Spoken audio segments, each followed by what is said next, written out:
really probably the earliest truly catchy song in the Sierra canon. Even on the 3 BP Tandy version. Here we go. Okay, setting up, waiting on Alex. I gave him a 20-minute warning, and he's not here. So we will wait for his computer to turn on while I melt. Okay. I'm here. I might get things started in some way while we wait for Alex. He has not responded, so I might have to call him. Which would be kind of weird. Today we are going to play Space Quest 1, Roger Wilco in the Sarian Encounter. The VGA version, I believe the original was just called Space Quest, the Sarian Encounter, but there are ways we can confirm this. Gonna go over to my selection. Yes. Oh, I need to turn up the volume gain. We're gonna listen to this.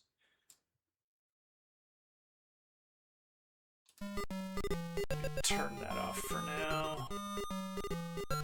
Stop playing the music. What we want to do is call up the media so that you guys can look at this. Look at it. Hopefully this works. Okay, cool. Yeah. This is the original 16-colored box. And I always loved this era of Sierra cover art, which I think was pretty much actually just Space Quest 1 and 2. And they used more of a collage style art for Leisure Suit Larry games. But actual models, like sculpted foam and a little futuristic car prop, I thought this was really cool. The background, pretty basic.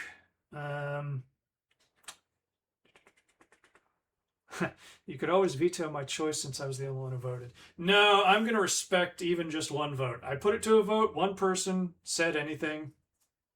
Fair. You're probably not even in here. That was probably from the last chat. But, or you might be here. I'm going to have to call Alex. Okay, so. Oh, such a fragile media wrapper. Stop the music. You are here. Can't stick around for long. We'll be back a little bit later. Fair enough.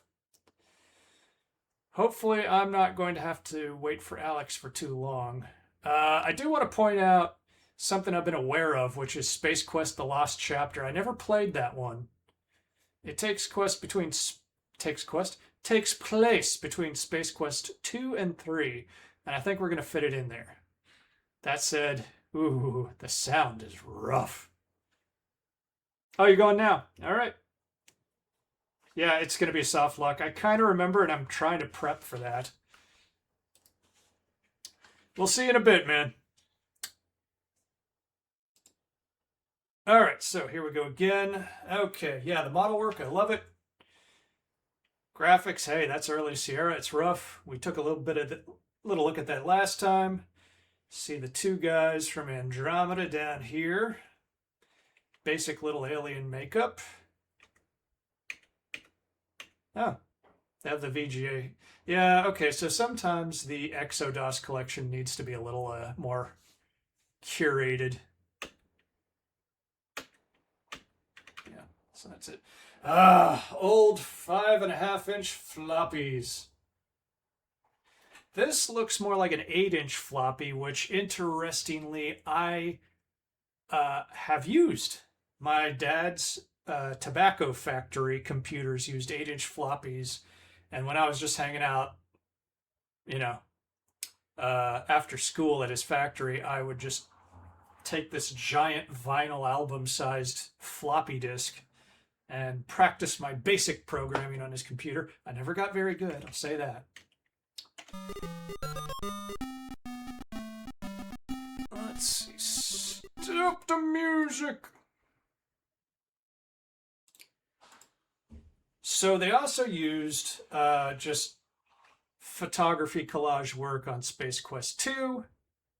And I love this. They just dressed up Ken dolls as insurance salesmen in space pods. Really simple, but creative. I suspect those letters are practical, and I believe I've read that they are, but that too looks like it's a teased out version of the one from the previous cover. That doesn't look practical. Okay. Now I gotta call Alex because he's not here. Or maybe he's here and we're having Discord problems. I should switch back to camera so you guys don't see my embarrassing collection of weird porno or whatever the hell I have up here. Yeah, he's not in. Okay, let's call Alex.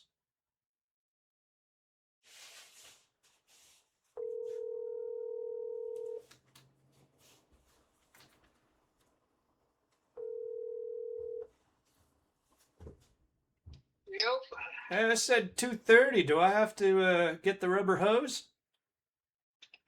I'm heading in. All right, I'll see you in a minute.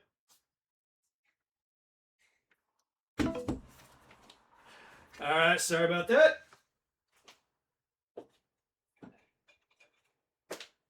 It is absolutely boiling. I am slowly going to turn into a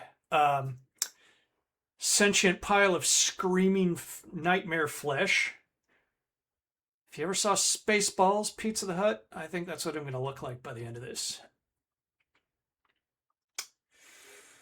Okay.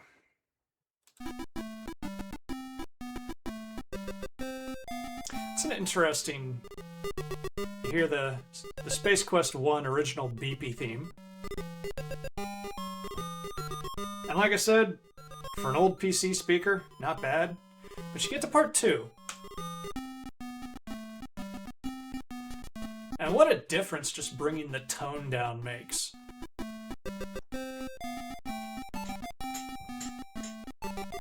Yeah. Space Quest 2, like so many of these games, the second one in the series is the one I replay the least. Space Quest 3, let's hear it. Hey, Alex, I think I hear you. Hello? Hey, bro, what's up? You get lost? Thinking about dinosaurs over there? Like, what's going on, dude? I'll be back. Are you went back? Everybody's leaving me today. What do you mean you'll be back? Alex? Did Alex just pop out of existence?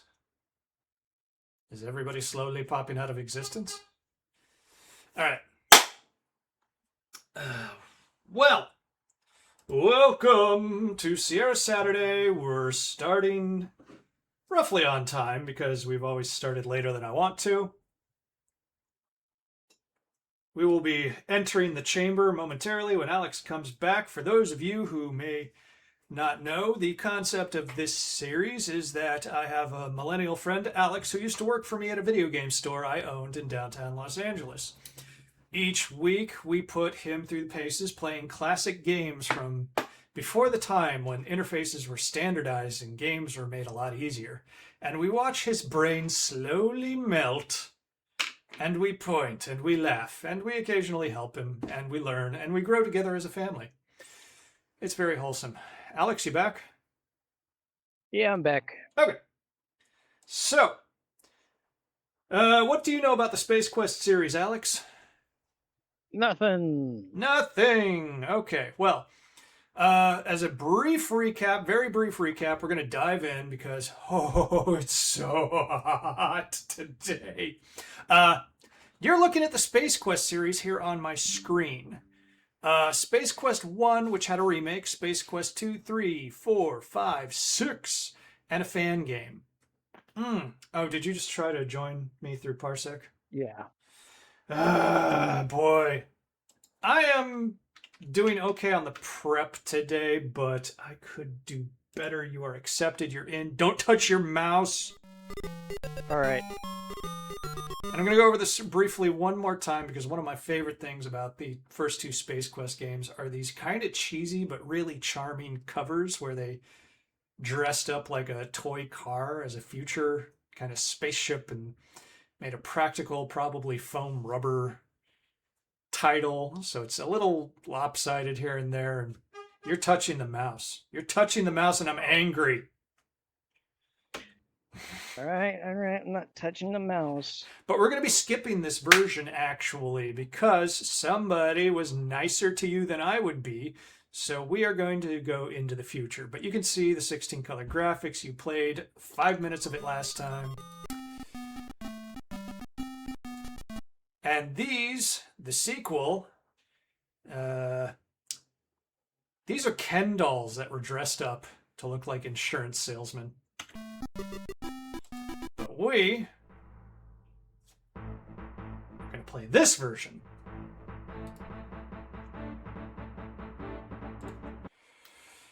It is Sierra's third major adventure game engine with a point-and-click interface, VGA graphics, and we're going to play it the way God intended with the Roland MT-32. The Roland MT-32... Oh, God, they're still showing the... Oh, no. It was out on these discs, wasn't it? Crazy. They were still using full-size floppies. The Roland MT-32 is something almost nobody had, but it was the absolute best sound experience that you could get in this era of Sierra games. So we are coming back from the Apple IIG versions that we've been playing, because if you're going to go back and you're going to play Sierra, try to get the Apple IIG versions running. They have the best sound for the old 16-color games. You can look at our previous episodes for proof of that. Before I dive in, and that is imminent, we'll go into the game hole soon. The Roland MT-32 was a professional computer synthesizer. I think it cost $500-600. I could completely be wrong on that. And it came with a synth module that you plugged in. Sierra, Ken Williams, and I believe his musical hire for King's Quest IV, William Goldstein, looked at it and said, that's going to be a really good sound card, and they were right. And 12 people enjoyed them. They had a little LED display that Sierra Games would actually take advantage of. So if you played this game, a little LED display would say, insert Buckazoid. And Alex, you don't know that, but that is basically the joke future money of the Space Quest series. Okay. One last question, Alex.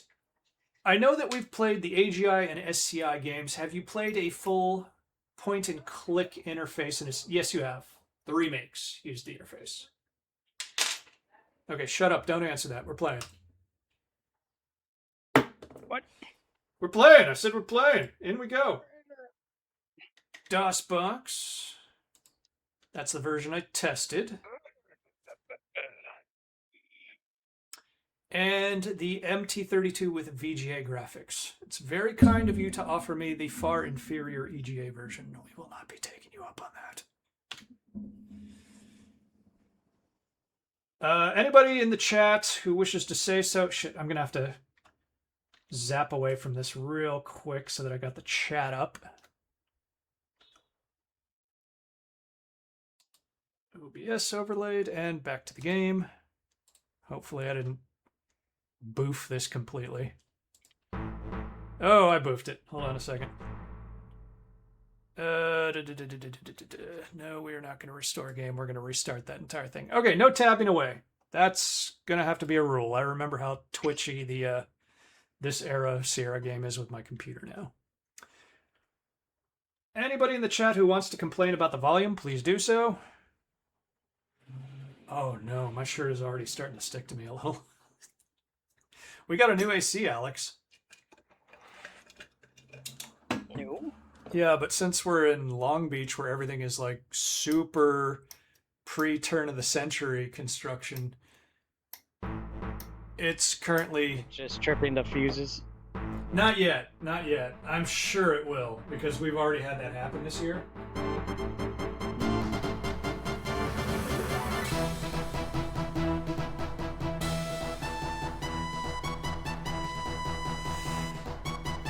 This looked so good when it first came out.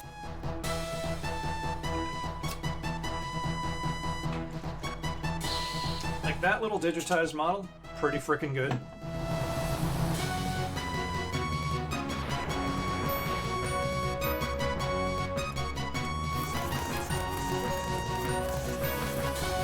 Alright, there we go. Now, okay, so our buddy Rimson told us that this is an easy to soft lock game. So while this is playing, I'm gonna go get a guide.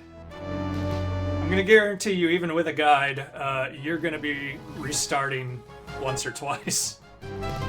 And you'll see why. A part of you is gonna die almost immediately when the game starts. But I promise you, this is where Sierra really started to get pretty good.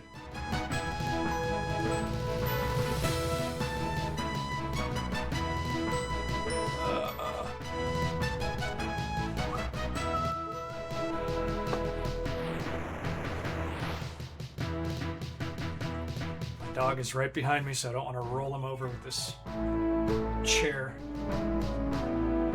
Hey, look, a visual joke. That was a Star Trek thing. Lots of Star Trek references in this game. There were also a lot of King's Quest references in the original version of Space Quest 1. They were largely removed from this version.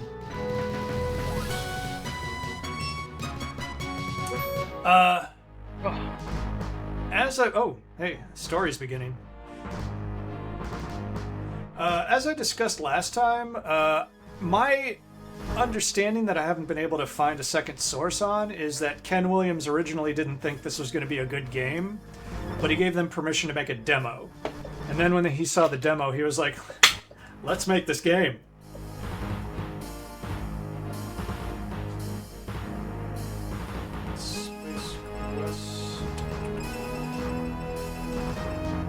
That's going to be hard to read, but okay. As we join our story, the crew of the Arcata is returning home to Xenon after a successful mission developing the star generator. Exhilarated by their accomplishments, they are oblivious to the fact that a sinister craft approaches rapidly from behind.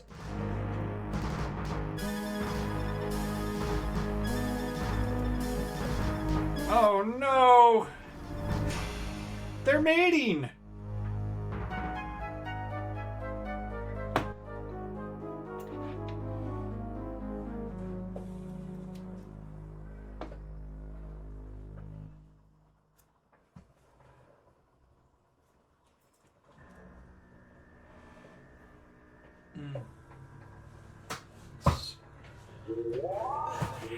Okay, at this point, you are hopefully in control, Alex. Try wiggling the mouse. Okay, cool. You're startled by the sound of an alarm. Breaking through it, the intercom crackles with the frightened voice of a technician shouting that the Arcata has been boarded by unknown intruders. The transmission ends abruptly in a soundstorm of white noise, soon overtaken by the cold din of silence. Okay, so for these games, as you may remember, you are going to control them completely with the mouse. You're going to right-click to cycle through action icons, and you're going to... oh, neighbor's kid is being extra special. You're going to press the left button to execute them. At any time, you can move the mouse to the very top of the screen to manually select... Well, not when text boxes are up. To manually select an icon, that will also pause the game until you select something or move the mouse away. All right. Destruct sequence is engaged. 15 minutes till detonation. All right, you're on the clock, buddy. Oh, I told you a part of you. I told you part of you was gonna die. it's just throwing me on the other screen. Hey, Journey. Okay. I got you. Okay. I think I have to click on, and then you got it. Are you on? Yeah and no. Yeah and no. All right. Yeah, I need to separate. I need to put this onto one screen mode. Tell you what. Okay. Whoops. Okay, you're... Okay. Tell me if this is unworkable and I can control the game while you tell me what to do. Yeah, down and yeah, like click there on the left edge of the screen. Yeah. David.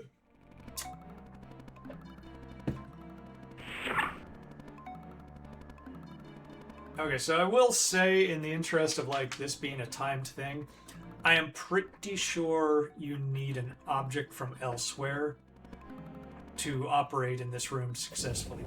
That said, like I said, you're going to be restarting the game before we escape this first area. So you can experiment, look at the computer. Further left. Further left. Yeah, through the doorway. You'll get the hang of this kind of interface. Alright. You hear footsteps. Go back. Take my word for it. Get back through the other doorway, dude. Trying to. Oh! Never mind. I was wrong. The aliens observe their handiwork briefly before looking for others to process in similar fashion. As you lie on the floor in a smoldering carbo-gelatinous heap, you just can't help but wonder why you bothered getting up this morning. Okay, so I said that Space Quest 3 started the trend of having, for the time, rather gory deaths. And you see he's got a nice little bullet hole in his head and a pool of blood. Alright, are you sure you want to restart? I'd rather just lie here, dudes.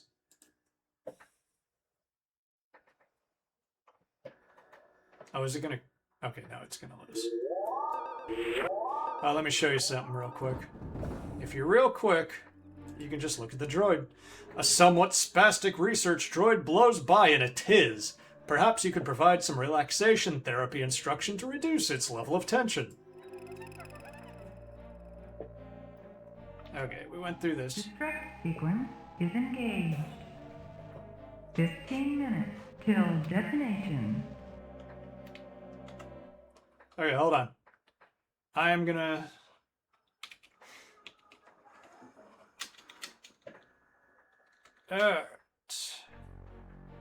all yours.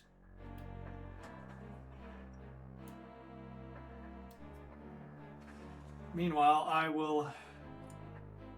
I kind of want to re-experience these games with you, but at the same time, it's like, if it's soft lock territory, I also kind of want to know what's going on.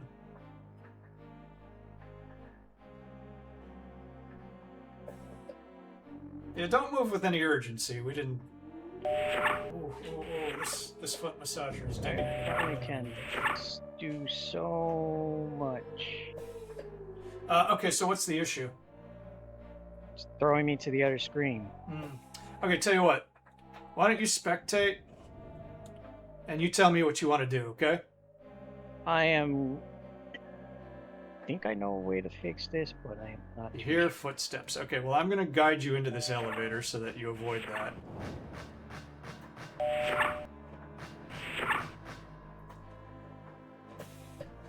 Now, I think, failing to notice anyone or anything in the room, the Sarian guards decide to check elsewhere. Where to go, Roger? I think that if they check a screen, you are safe until you leave the screen. So I think that you are good to, like, go back down there. Do whatever you want. You know what would be handy in a FAQ is a checklist at the end of the chapter. Why did the two guys break up? Oh, there's... this one's going into detail. Because I just went... Oh, that's the FAQ of the entire series. Okay, never mind.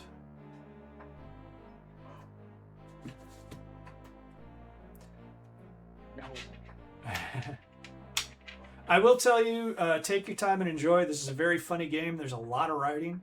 Your search of David reveals nothing even you'd carry. So you can look at the corpses, you can... Yeah.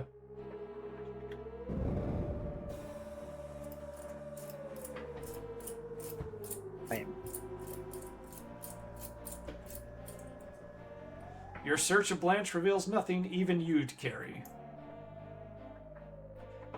but like looking at these scientists will give you, you know, descriptions of their personalities. Like it's a very thoroughly written game, and if you look, boy, you can even try to smell them. Gee, he doesn't smell bitter. Taste him. Still not bitter, just like you thought. Anyway, sorry. Continue, Alex.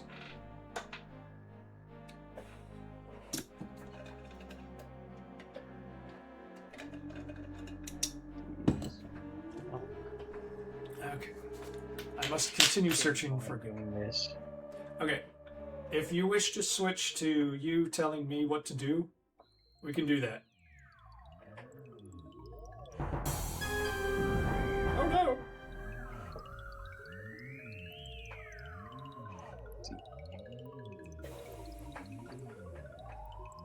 Every click's a toss. Really? Yeah. And you would rather keep playing rather than just instructing me. The lifeless body of Randy, one of the lab technicians, lies sprawled at your feet. Those laser blasts are nasty. Why, you can't distinguish one exposed organ from another. Take over. I'm gonna close out Parsec and come back in. Sure. This is the Star Generator Development Laboratory. Due to your incredibly low security clearance, you have never had access to this room. What a mess! Wreckage clutters the middle of the floor. A pair of lab markers have been blasted from the roster of the living. Lab workers, I'm not reading well today. You're glad somebody else has to clean this up. Now you know why you didn't have clearance for this place. You don't understand what most of this crap does. This thing looks like a giant speaker for the cosmos. This is the upper support for the star generator when it is affixed to the pedestal. The base of the star generator research pedestal has apparently been trashed by the vandals who stole the generator. Let's take notes for when Alex comes back. The glass globe atop the console is inactive at this time. The mess of wiring inside reminds you of how your hair looks after a nap. Alright, sent. This is a star chart. It was used for locating candidates to test the star generator on once the bulk of the development process was completed. Okay, so this is the star generator lab, Alex, and the star generator has been stolen. Plot point. Alright. Now take a look around and consider what you want me to do for you, buddy. Yet another crewman's motionless Another connect. body reduces the shine of the floor wax. Hugh doesn't look too neat and clean with his lungs hanging out like that. Alright, sorry, what did you want? I sent you another connect. Oh, did you? Why did you do that? Because I'm gonna try to see if we can. I adjusted the windows, seeing if this would fix it. You absolute pain in my balls. Where did I leave Parsec? Did I close? No, there it is. Okay. Accepted. Now hold on one second. Oh, yeah, because when I... Well, I guess... Okay, no, okay. I can resize. Good. I thought I froze up the game real quick.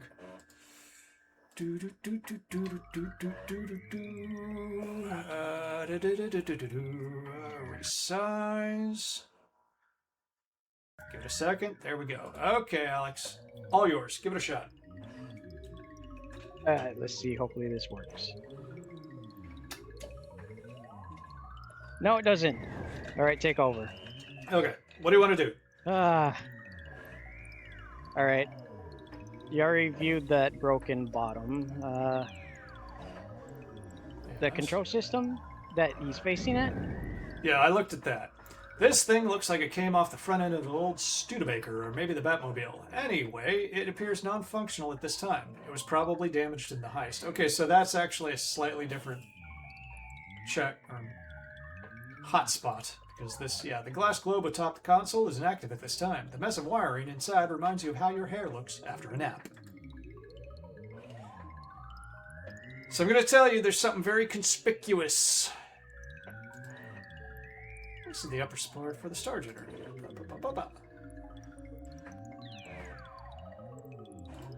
It's you, Roger Wilco, janitor sub extraordinaire. Okay.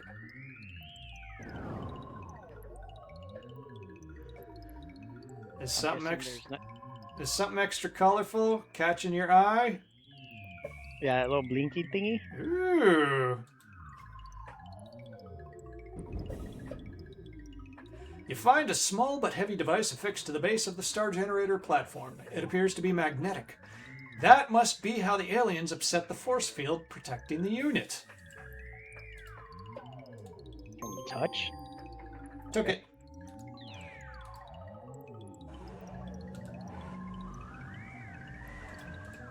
You have 3 Buckazoids. It's a genuine widget. You're not sure what it does, but it's heavy. It looks cool, and it might be magnetic. Please keep this away from the game discs. 10 minutes till detonation. Thank you, Magic Voice.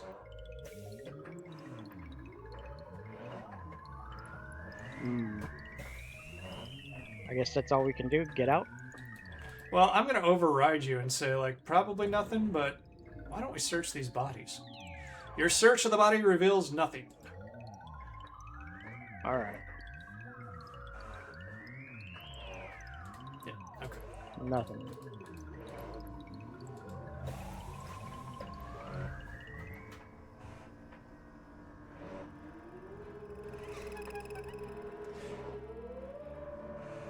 Okay. Where to?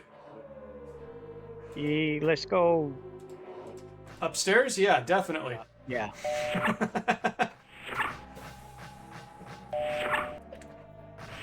All right, go right.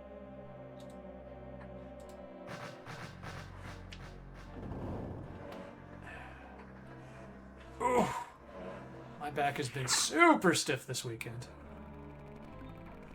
Okay, we know this room. Tell you what. Make a full circle. Yes, it's a wraparound maze.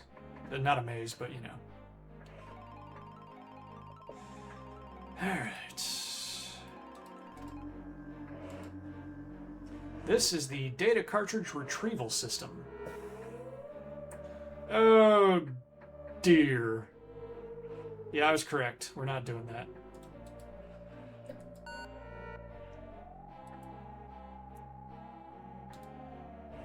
Didn't we find the dude dying the last time? He told us to get something. That was a very specific requirement. Yeah, he did pop in this room.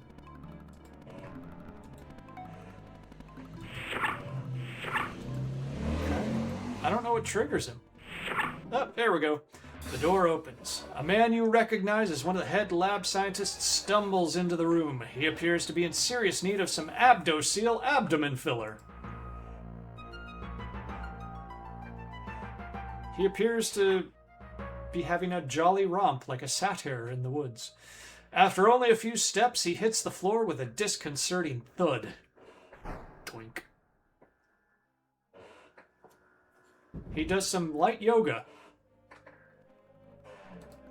All right, touch him. Damn it. I keep missing. A large laser hole has been burned in his uniform, giving you a nice view of previously unexposed tissue. Struggling painfully, he props himself up on one elbow. Does he? Here, yeah. You said touch him, we'll touch him. His lips move. Woohoo! Planet of the Apes! The star generator is in danger! The Arcada is under attack! You'd better get off this scow if you value your life, Wilco. Just before his systems cease all functions short of decay, he looks over towards the shelves of the full cartridges and utters, "Astral bodies!" With one last gasp, his lifeless form slumps to the floor. So, I can't see the chat because we had to rearrange things. There hasn't been anything new. You can do nothing more. Hi. Yeah. Nothing more for the fused. David. Yes, I saw that. So yeah, you'll monitor the chat. Click them, yeah. Damn it.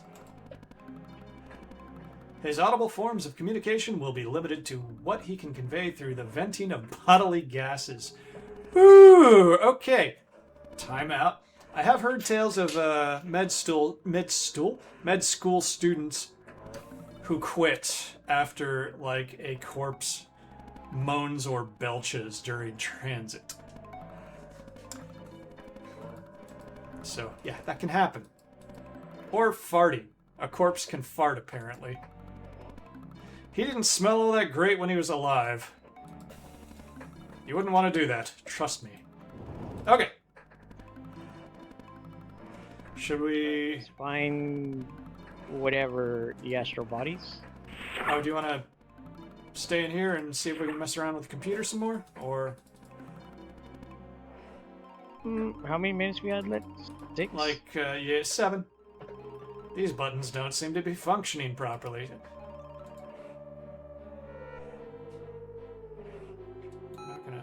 We're not gonna do much here just yet.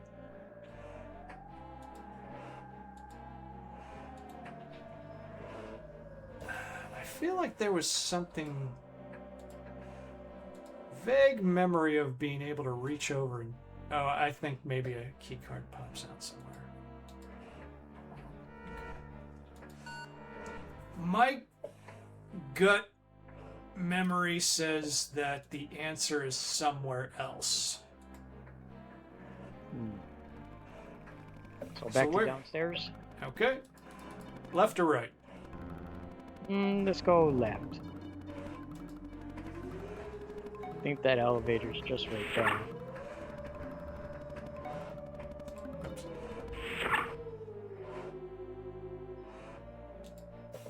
Yeah, I'll hopefully... you hear footsteps. Well, hopefully those footsteps take their sweet time!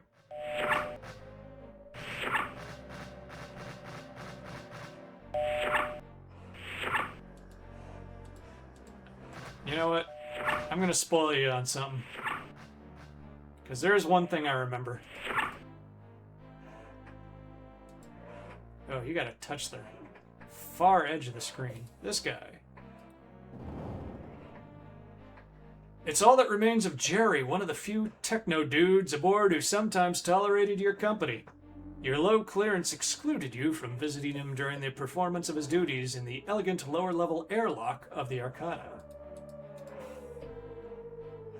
You search Jerry's body and find a keycard. Yay. Funny, no response. He smells like Jerry.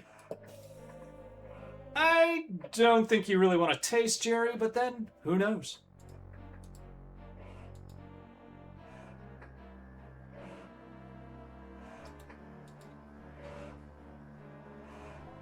Yep, okay, good. 5 minutes till detonation. I don't think we're gonna make it.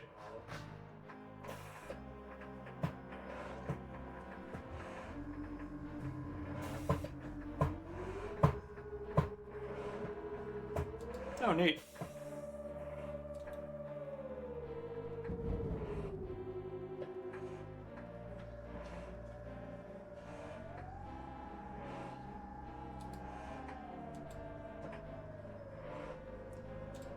Well, this is Stuart, one of your crewmates. He appears to be non-functional.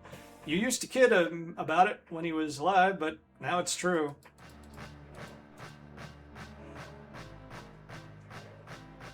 Okay, so, are they going to show up on every single screen really quickly? Because that's a drag.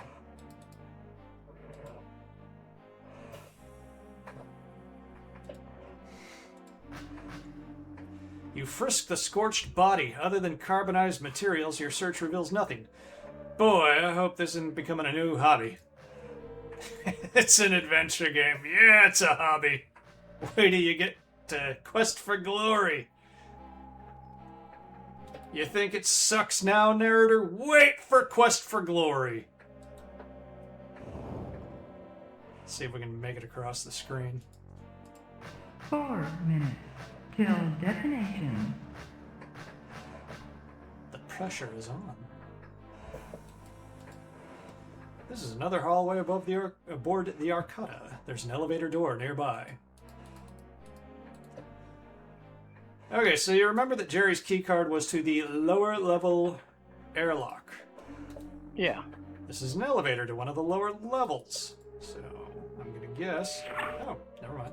Hear footsteps. I guess we can just go down here.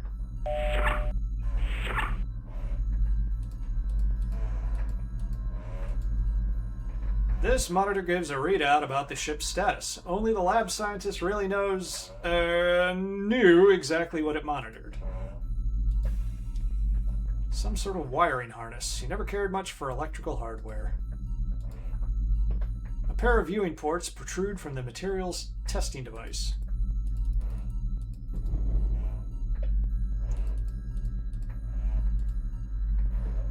You override me anytime, Alex, and give me a directive. Well, is there a way to stop detonation, or we're just gonna have to? You gotta escape. You hear footsteps. Oh. Okay. I kind of recall this. 3 minutes till detonation. I think you can hide behind here. I think.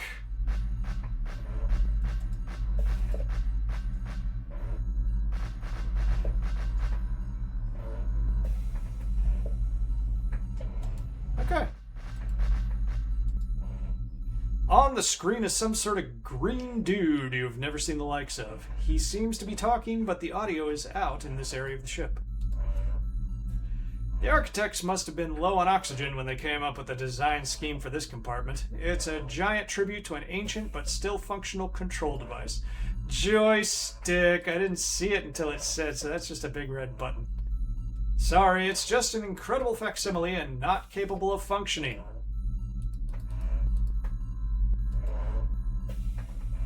Alright, let's just keep...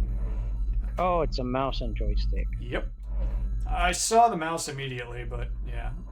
Somehow my brain did not process the joystick. Nope, that is not a hideout. Okay. These buttons are locked in position. It's probably just as well. You might live longer due to having no clue as to their purpose.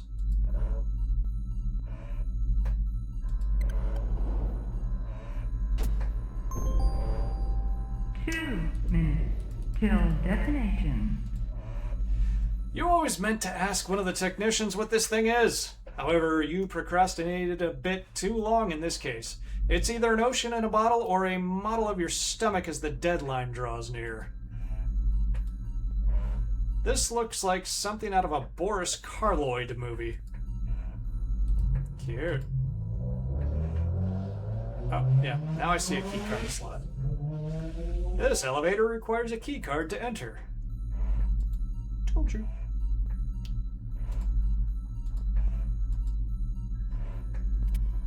You slide the keycard into the slot. The lock releases with a satisfying click, and the elevator doors slide open.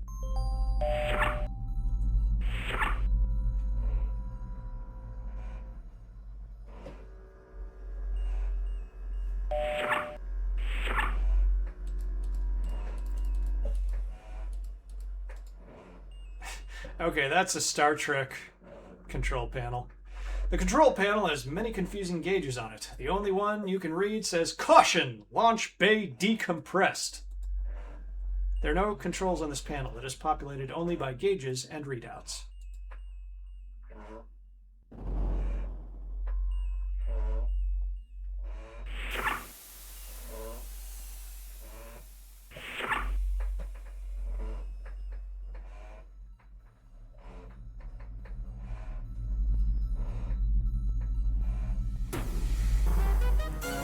That concludes your experiment on the effects of vacuum on the unprotected human body. Wasn't that fun?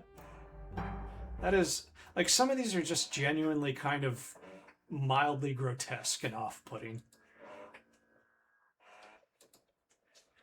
I knew that was going to happen, but since we were so close to biffing it anyway, I decided to go with it. I will speedrun us to the the key card and then give us a second save.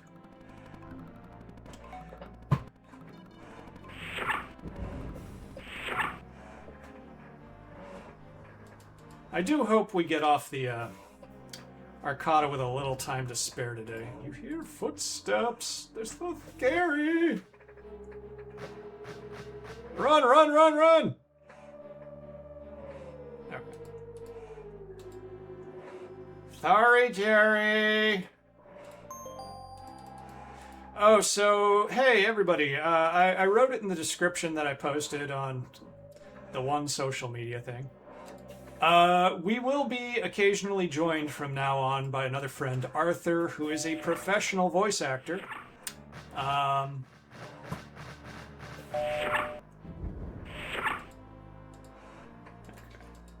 So I'm going to save it real quick. And he is very enthusiastic about doing old adventure games. And Rimson will find this great. Interactive fiction, because he really wants to do voices. He loves to do voices, and he's very good at voices. Like, I spend too much time demanding that he do his flawless Mickey Mouse voice while, you know, threatening people and saying no snitching. Oh, wait. Yeah, okay. Definitely not making it over there.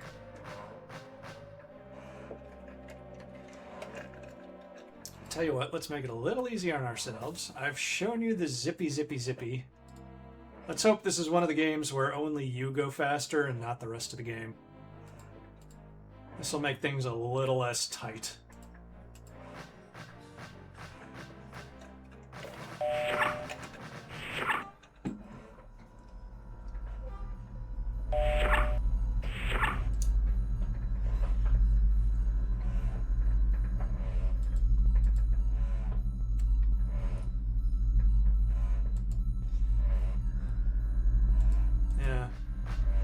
Wait, do we What's still have that MacGuffin? We do not have the item, but we got to go back upstairs anyway. You're talking about the thing from the Star Generator Laboratory. Good call, because I honestly did forget that. We might have to start over from the beginning again. We're not going to well, maybe we won't go through there. Hint, there is something in the next room that protects us from that, so. This would be more fun if you were controlling it, because watching you flail around is so rewarding. Kind of relieves me a bit of the childhood trauma of having played these games. Okay, so I believe that there's something in here that we might need back upstairs. I don't know. You notice some sort of gadget in the drawer. Well, don't keep me in suspense. This is some sort of gadget. You're not sure what it does exactly, but it has a switch. Oh, it's been half an hour already. You switch the gadget on with the Star Trek sound effect.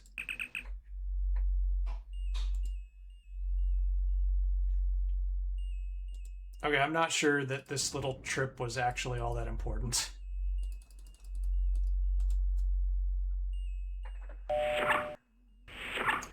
Hey guys, let me know. Were you right clickers, or did you use the menu up top to switch icons? For the longest time, I used the menu up top. Wait a minute. That panel over there might be a tad bit sus. Let's find out.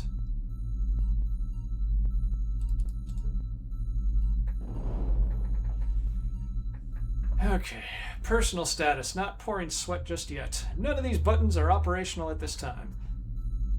Back of the neck, definitely damp.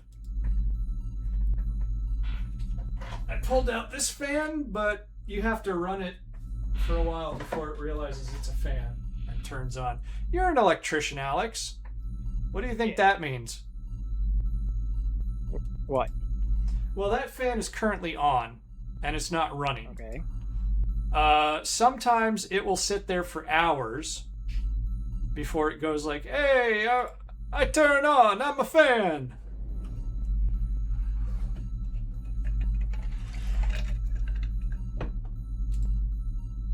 I don't know. It might be the motor burning out.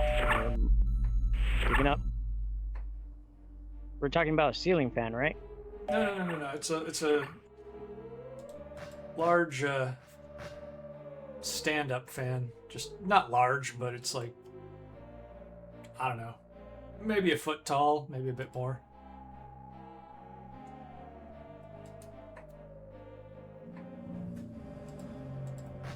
Run, Roger! I'm just gonna crank this up. Whee!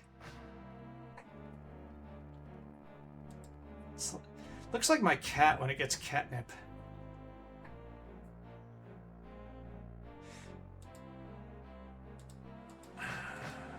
Was astral bodies some kind of code in the manual? Ooh, that would be nasty. I don't think it was. I don't think it was.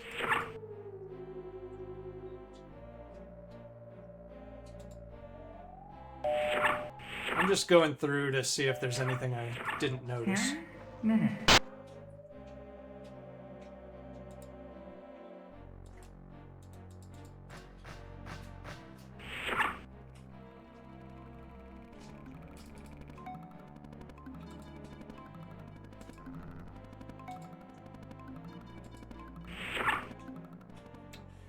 God, I must have played the sequence a lot, but I don't recall. This is your arm. Well, I'm able to retrieve a console.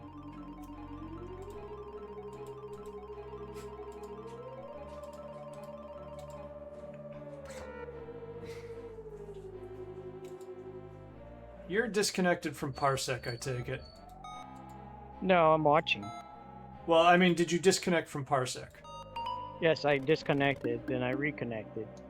I'm not sure if it's the size of your window that's causing this. Oh, you know what it probably is? Oh, it's the damn resolution. We went through this with the Fan King's Quest remake. Do you remember that experience? Yeah.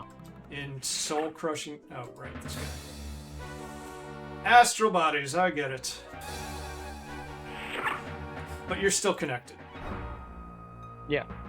Okay, then as halting as it is, I'm going to suggest you take over. And I will play Hintmaster as soon as I get...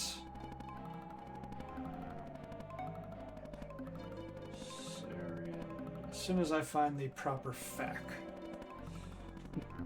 That's the original EGA. Space Quest Incinerations. I'm going to guess that's another fan game. Space Quest Trilogy. Okay. Oh, wait, I bet it's all just bundled up in Space Quest 1. Guides.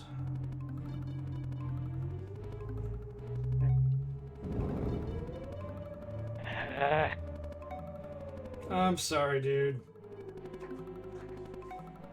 All right. I had to do some wizardry to get that King's Quest remake working, and that only worked because it was its own program and not wrapped up inside DOSBox and Exodus. So, ooh, can I recreate that for this? I don't know.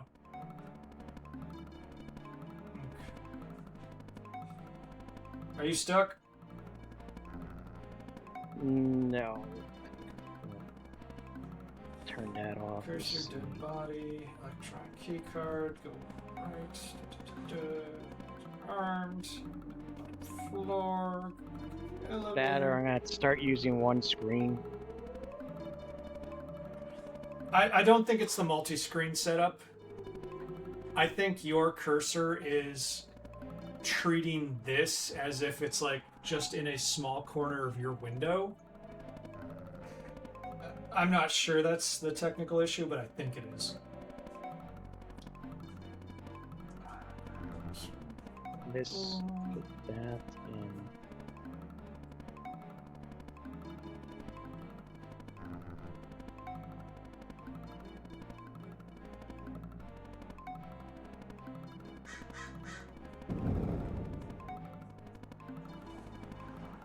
this isn't helping so far. Yes, it's in the game manual. Okay. Prehistoric copy protection has appeared.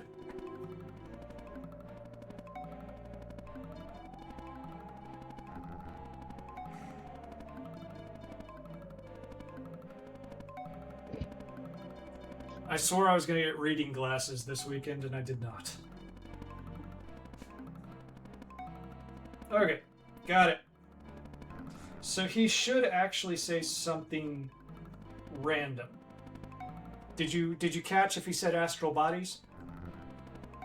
Said astral bodies, but I haven't done anything. Okay. It's not letting me change. Okay. I'm back in. I got it. We're gonna restart actually, because we got 5 minutes.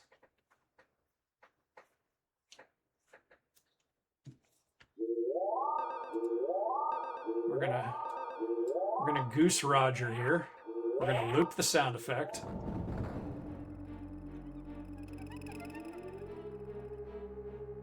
Destruct sequence is engaged. Once again, we are playing Detonation. the DOS version with the Roland MT-32 sound card. I don't know if you guys were in for the very beginning of this stream, but yeah, I went over the basic history of the Roland and how neato it was and how it was actually designed for professional musicians. But Ken Williams and I want to say, I can't remember. The guy who did King's Quest IV, he was an actual composer who did a few projects like Fame. They decided that the MT-32 would be a very neato platform as a sound card rather than just a synth for musicians. And so there was, I can't remember, but it was close to $500, somewhere floating around $500. You didn't have one, I didn't have one. But it had a little LED screen. Good, okay. Pay attention to what he says. That's going to be important. So it's at random. Yes. Alright.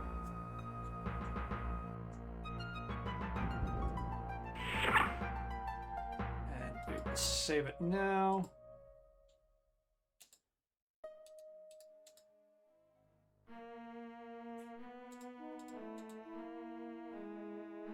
There's no barber on board the ship! My God, man, I used to be handsome. Black holes.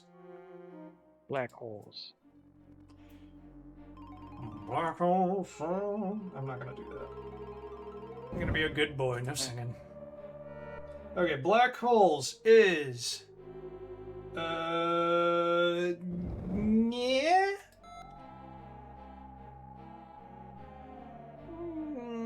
Yeah. Yeah, I'm gonna look at these one at a time.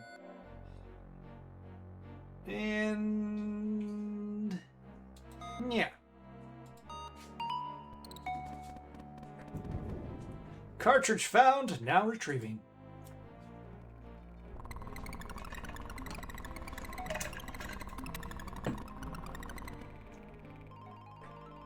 I was wondering what that robot did. Now you know. Okay. So, the good news is we have the item that would soft lock you if you left. And it would take a while for you to realize that you left an item behind. Like halfway through the game type of thing? Something like that, yes. Oh, that would be gross. Yes, yes.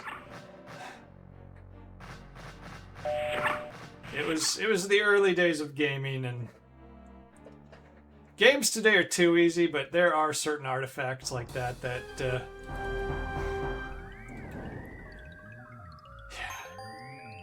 some things I'm just glad are extinct. I would understand it more if they really signposted some of that stuff.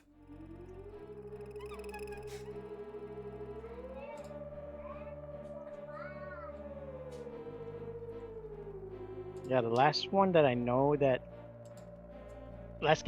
that sort of soft locked you when you screwed up was what? That Ocarina of Time? Like, Really? it was the key wrong in the water temple. Well, that's an oversight. Yeah. I'm sure that was not an intentional design decision. Like, that does not... It's not very Nintendo, you know what I mean?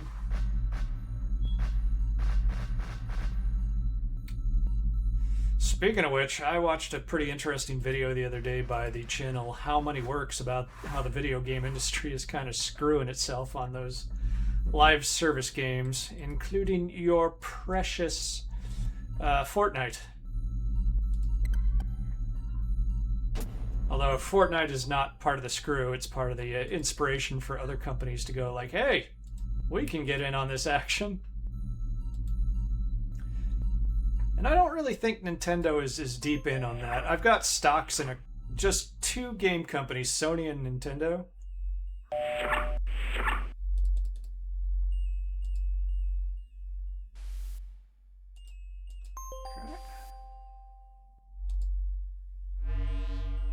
A spacesuit hangs in the closet. A helmet sits on the top shelf. What, you want to narrate for us? No. Okay. I mean, you can. I love the fishbowl helmet. Unironically, I love that. Alright, new save. Who dis?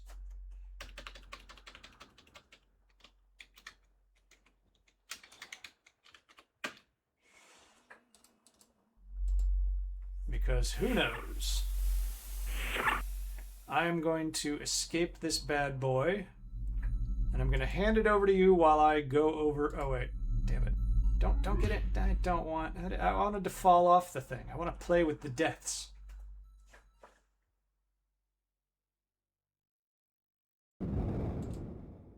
Nothing much will happen without power. Okay. Power.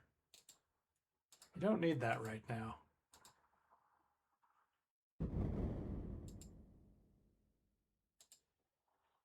Did we screw up? I don't know. This option works better with the power on. Oh, great. To be fair, your character is kind of a himbo. Yes, well, we're trying to find the power button. Oh, hey! Maybe I should look at these buttons. This button is not to be pushed at any time! This is the auto nav button. When operative, it allows the pod to navigate to the closest habitable planet. 10 minutes. This is the radar for the auto nav system. Destination. Nice lights, huh? This lever causes forward propulsion of the pod when powered up. Oh, come on! Buckle up for safety. Buckle up. I mean, I saw the seatbelt and I knew that was going to kill me, but I wanted something entertaining. It just cut to it. Didn't have the budget for it. On the bright side, now I can try to walk off the platform.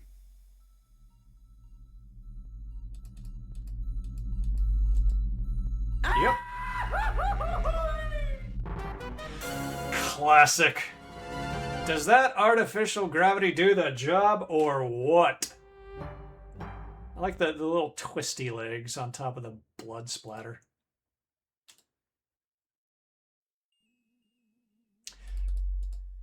So you can actually play this, right, Alex?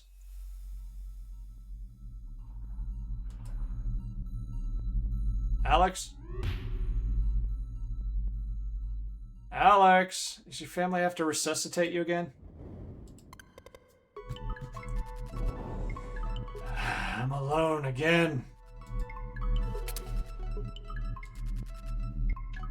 Oh, why not? You will need to leave the launch bay first.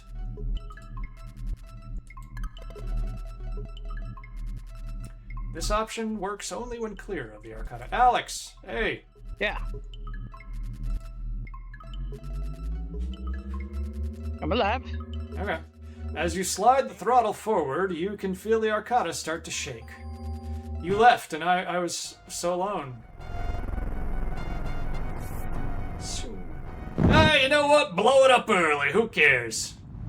Nobody honors tradition anymore. There's 10 minutes to go.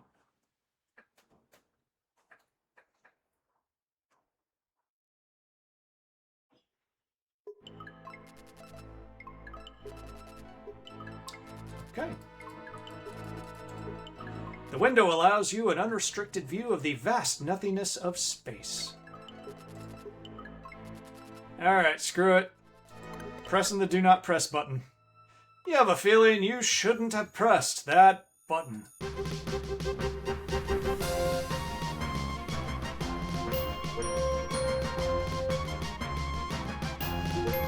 I was opining early on when I started that this was the first truly catchy Sierra theme.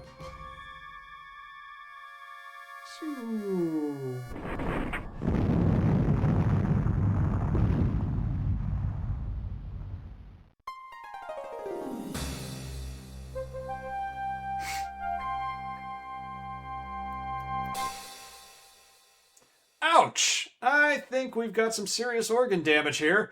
All of them, of course, could be easily replaced in the time period from which you've just arrived. However, a quick scenery check reveals that you are now in the Dark Ages. The only transplant you'll get here is from carcass to spit over flame. As you draw a few final lungfuls of oxygen through your newly acquired sucking chest wound, you gleefully notice your final resting place is near the beautiful Nottingham Castle, universally renowned for its inclusion in Sierra's Conquests of the Longbow. Oh my goodness, you're shocked to hear some highly inflammatory language making its way into your auditory canals. Must be some uncivilized ruffians in the nearby pub. Well, you're dead again. We even warned you not to push that button. You have no one to blame but yourself for having to sit through a plug for another fine Sierra product. Maybe you'll follow directions next time. Thanks for playing and all that stuff. So in the EGA original, that was Daventry Castle from the 16-color version original King's Quest. Like I said, most of the King's Quest references have been removed for the VGA version. That's something I might do with Arthur, is play the original. Some alien anchor being is broadcasting a message about the stolen star generator.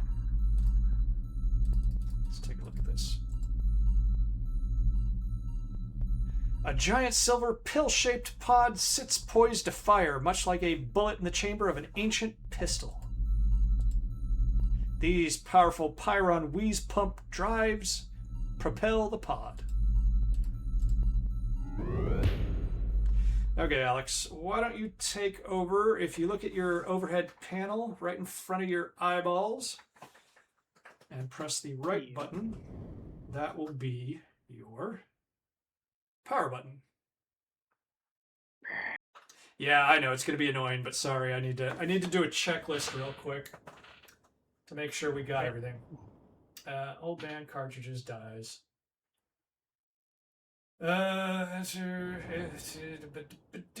Gray robot retrieves. Wow, this guy's wrote a really detailed FAQ. Closet, hide.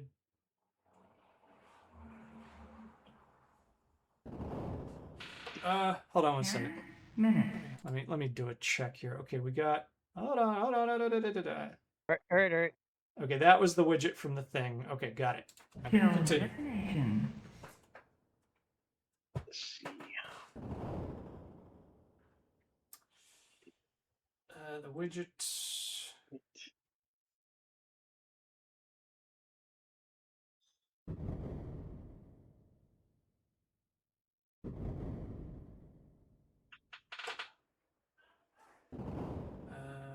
Click the look, two small large buttons, blah, blah, blah, open button, we did that, take the key card, use it, door unlock, use the hand icon, blah, blah, blah, blah, just got the gadgets, yes, we got the gadgets. Hand cursor, I'm going to a spacesuit, okay.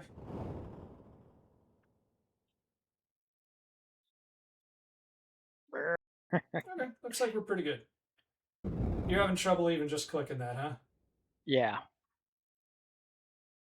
Okay. Well, I believe that I have confirmed that we're good to go. So, power. Seatbelt.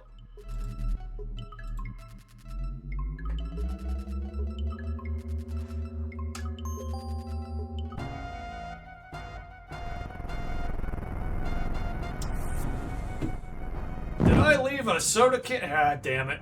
I left the soda can in the freezer.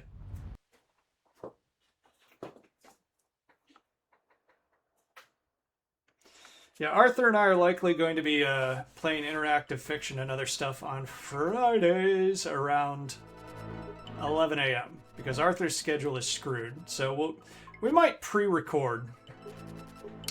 You're already thrusting through space. Sounds like my love life in college. I will save those jokes for Leisure Suit Larry. Okay, cool. Corona.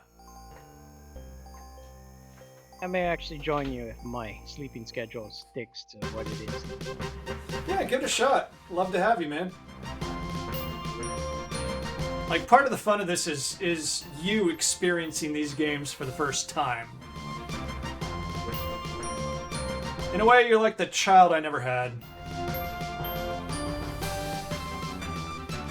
Unlike the child that I actually had.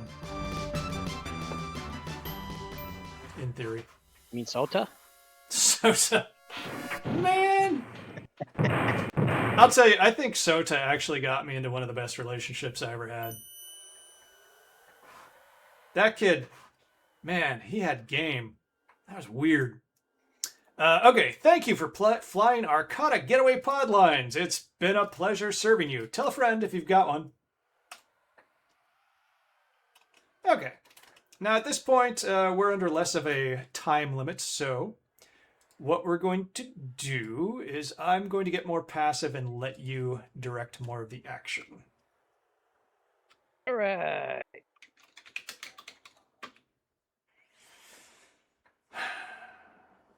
So, I'll do a few things autonomously, but remove your seatbelt first. It works better.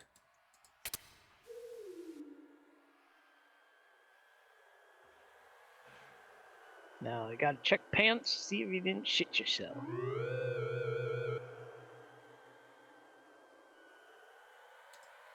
Hey, one shouldn't attempt to manipulate oneself in a family game. You talk to yourself and, as usual, learn nothing that you didn't already know. The odor you're producing causes you to regret skipping last month's shower. Better not, you're likely to get a fur ball. Let's do something conspicuously stupid. That would be unwise. The pod drives are still hot and not suitable for handling by humans. Damn it. Is what grabbable?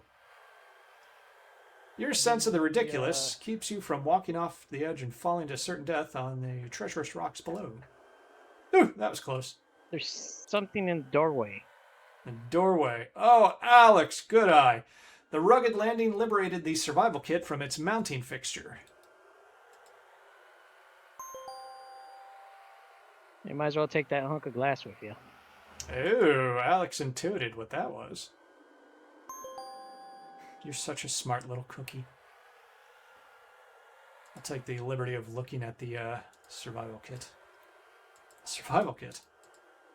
Upon opening the survival kit, you discover a Xenon army knife and a canister of dehydrated water.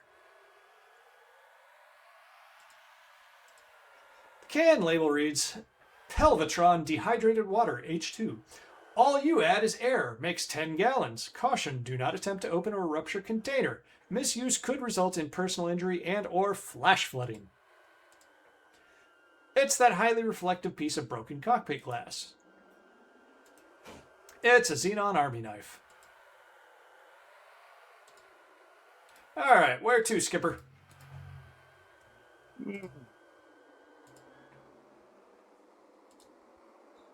Ciao.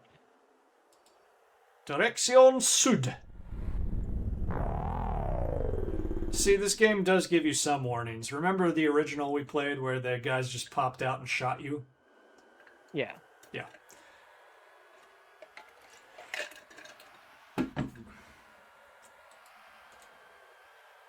Loitering about the horizon is the second and closest moon of Corona. It is much less hospitable than the sphere you presently roam. All right, Alex, let's get some directions, man. Boss me around like I'm a sub. South.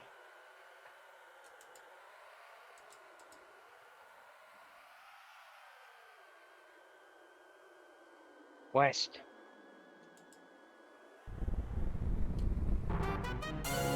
Whoa! Those big guys pack a powerful appetite. Did you feel the way that thing just chomped right through your skeletal system? That had to hurt. The Grell burps in solitary satisfaction. He doesn't often get nice, warm meals like you. That was nice of you. All right.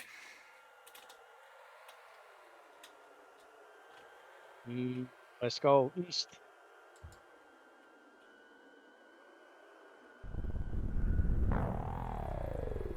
How you doing, good looking? It's last call. You'll do. Hey! A wide selection of skeletal accessories awaits your perusal. Vertebrae, ribs, and who knows what else rest upon the Coronian soil.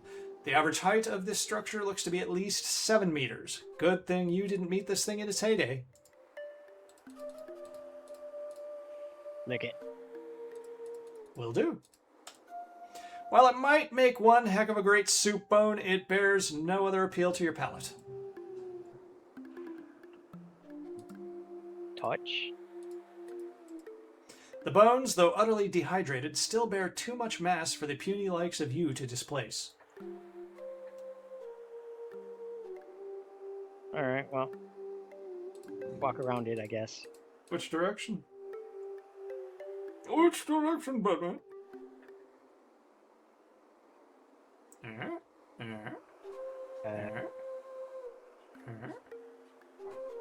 There. Yeah. Out of the corner of your eye, you spot an object hurtling from the greenish atmosphere toward the parched surface you currently occupy.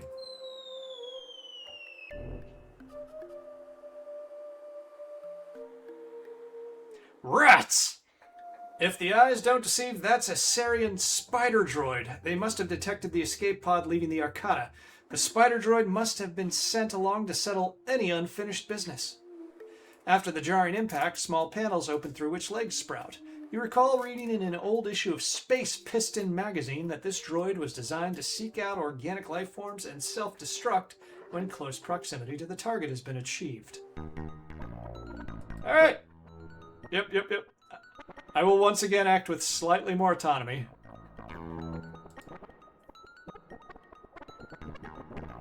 Is it coming? Alright. This is the north-central boundary of a massive skeletal structure surrounded by arid terra not so firma.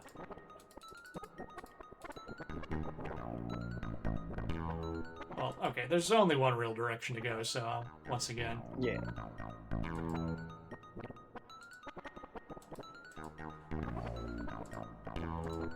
It looks interesting, although hard to tell from where you're standing. It may be a sign. If you get closer, maybe you could read it. I don't think we can get up here.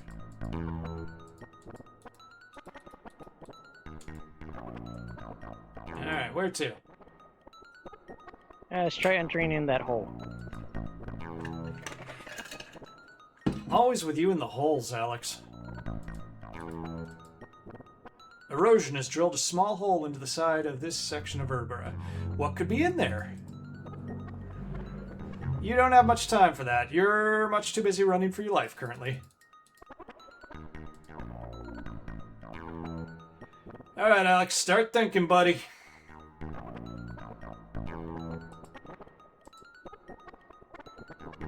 That hole. You can't enter that.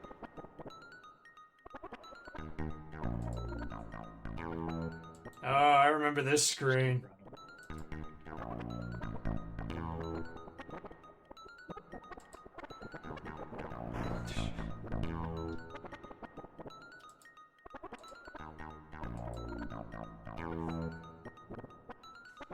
Did we escape it? Or did we just lock up? What do you think? Run. Oh no!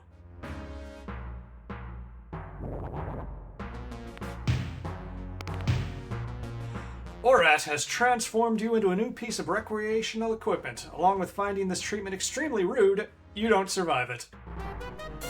It's tough to make friends around here. Relax, stretch out, restore, and let's get back to it. There's adventuring to be done.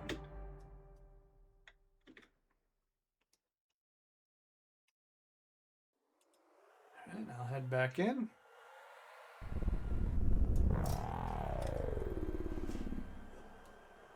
Ooh. I did not sleep enough last night. I haven't been sleeping much lately. Wait, is that touchable, that pink stuff? Hey!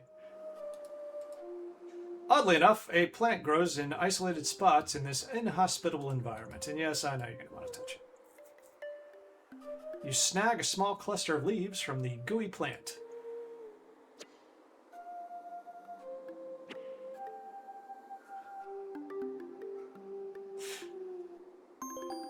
That stuff sticks worse than fortnight-old undergarments. It's a good thing your gloves are Tefloid coated. You take a whiff of the plant and find it to be a regrettable experience. However, it does have an aroma reminiscent of a smell-o-vision movie production of our friend the polymoss shrub, Nature's Bondo. You vaguely remember something about it having odd adhesive properties. Do that and you'll never utter another stupid syllable in your life. On second thought...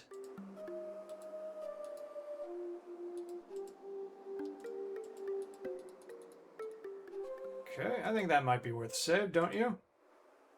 Yeah. Oops. Yeah, that's the... One of the minor pains of this is that you have to find that sweet spot where you move and don't activate the menu. Oh, we can't go in through there, can we? The cave is very small and empty, not unlike your gray matter. Well, maybe you can. There's nothing you can do as there is no visible means of entry. Well, if you see a cave, that kind of implies means of entry, doesn't it? You could say the opening is too small or whatever. Whatever. Cautiously, you decide to investigate further. I don't think it's going to end well. That should teach you not to be messing around in strange holes. Alex, do not say anything. Alright. Okay, so I saved after picking that up. Yes. Alright.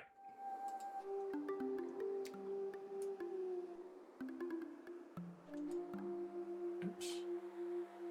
Is there any way up over here? Damn it. Okay, the dinosaur head led to The Orat Cave. about, yeah, the Orat. The Orat.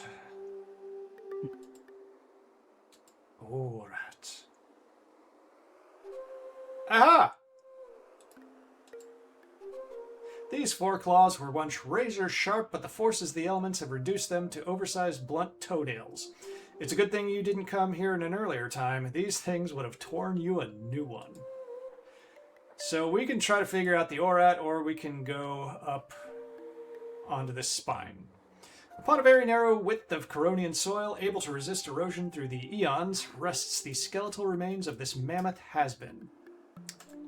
I will say that there are multiple solutions to the Orat and the spider droid.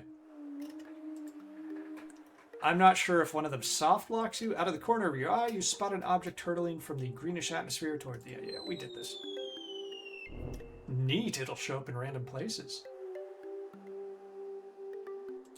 All right, Alex, what's the plan? Oh, wait. Run for a bit, but Also, we can't use the plant to glue that. We could try. You want me to try and toss this crap at him? Never mind.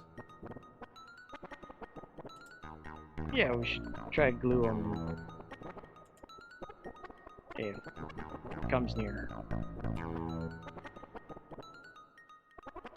Okay, what is going on? You broke? You attempt to drop the piece of plant down onto the spider droid, but it sticks to your fingers. Better try something else. That was a good thought, Alex. I like that.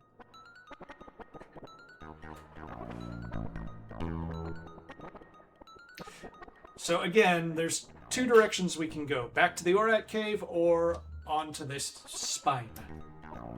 Let's do the spine. You got it. I don't know what just happened.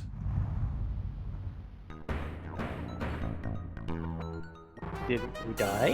How convenient. You've been blown into handy... Oh, you know what? The spider droid came around from the other side. You've been blown into handy bite-sized chunks. I guess that Space Piston article wasn't fiction. There's nothing quite like stretching out and enjoying wide open spaces. Once again, Alex, do not say anything.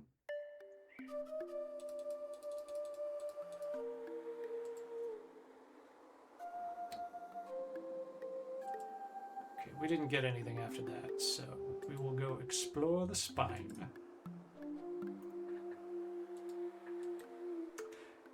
That's a clever game.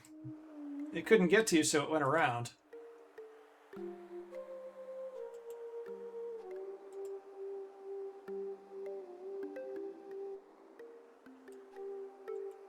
Okay, I don't think there's pathfinding on this, so I think you can easily fall off. Now, Alex. Yep, okay, here it comes.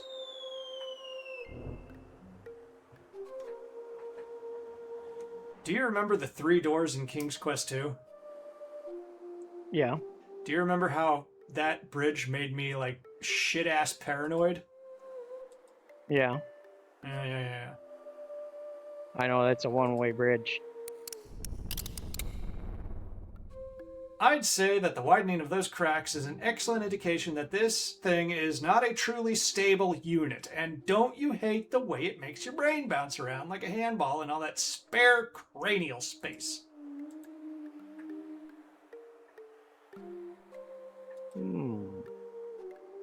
So yes, it is a limited use bridge.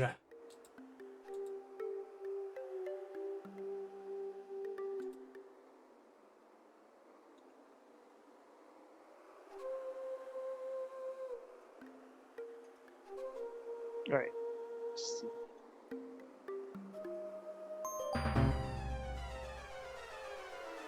Oh. Well, I had forgotten about this.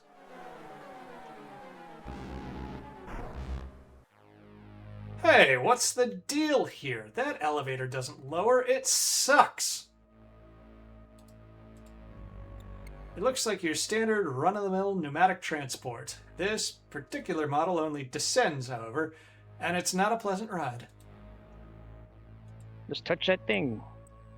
Alex, could you be mercifully more specific? Okay. This is one end of what appears to be a large cavern. The only way to go is to the left. You flex those incredible muscles you wish you had, but you're barely able to snap loose the previously fractured stalagmite tip.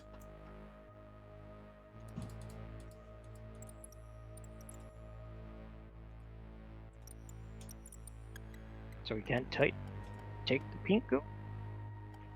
I do not believe so. Although I would love to know exactly what the hell is going on with that. Having an adequate personal collection of natural coronian adhesive, you choose to leave this sticky gunk where it is. Alright. Alright. Well, we are for the moment safe from the spider droid, but at the same time, we gotta find an exit. Let's go. I doubt we can go south, but We can try. Okay. Yeast is not a direction. Did you say east? Oh, you said east. Sorry. I'll go back and try it. Great. Yeah, I don't think that's a direction, but no. All right. To that floor grate thingy. All right. Yeah. Hey, party time. Oops. No, turn off the heat. All right.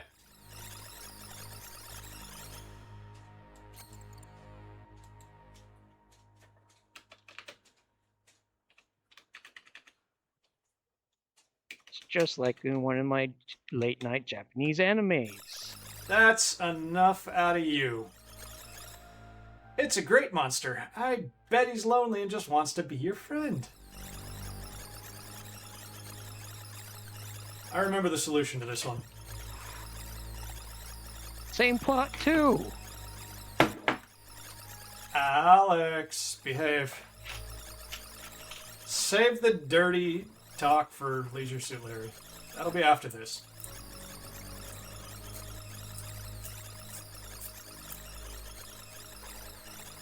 I'm waiting on you, buddy. Put your thinking cap on.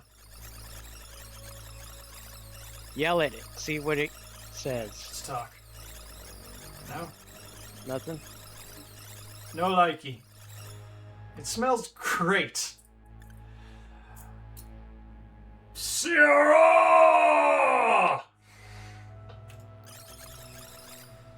I don't think you want to get that close. Then again, maybe you do.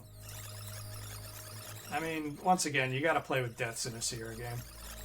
Yeah. Crunch, crunch, crunch. Since you're not playing, we can't do the death counter.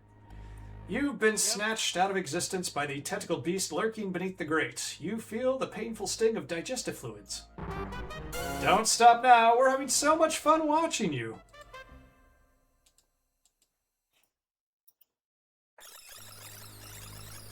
Okay, we can't go anywhere near that. Can't go back, bricks.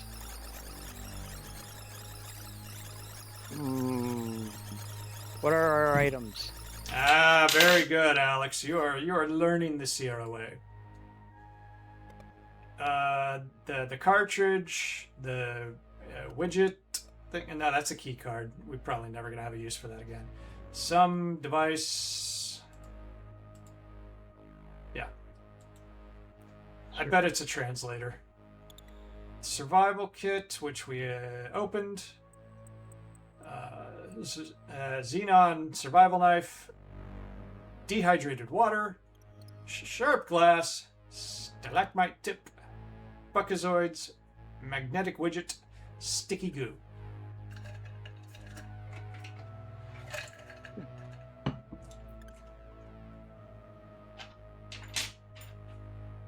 Ooh, I'm getting hungry.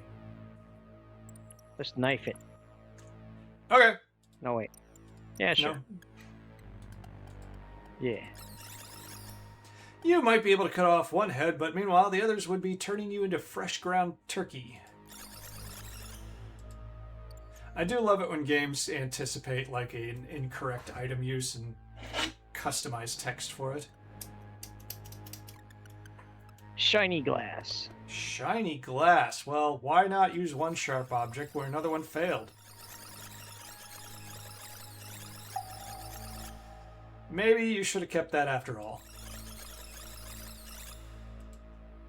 Interesting.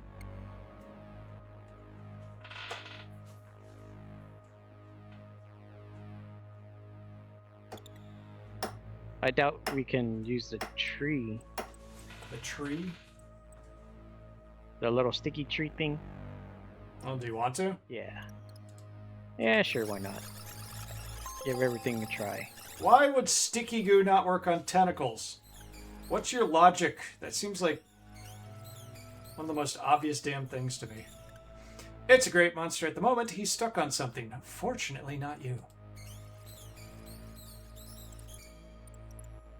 You now have a chance to get your buns out of here. You'd better take advantage of the opportunity. Let's go. All right.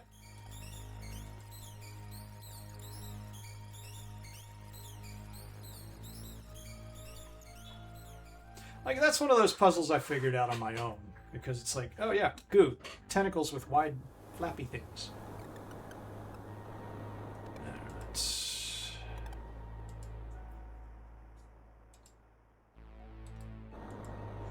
It's a pulsating steam geyser. Oh no! It's an odd closed door with no apparent mechanism for opening it. Oh no, wait. We can do this.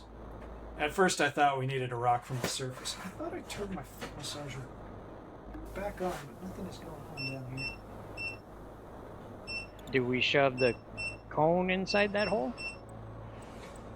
The cone? What cone? That one. The one with the pink goo on it. You mean the stalagmite tip? That's Yes, the it's cone shaped, I'll give you that much. Alex, secret genius. You gaze intently at the greenish pool of liquid, the first real sign of moisture on the planet. The pool seems to have no bottom. The gentle dripping has a soothing effect on your frazzled nerves. A small plume of mist rises as each drop hits the pool's surface. Okay. We're gonna play with the pool. Drip, drip, drip. It must be talking to you. You lean over the pool and get a good solid whiff, and whoa! Talk about clean sinuses!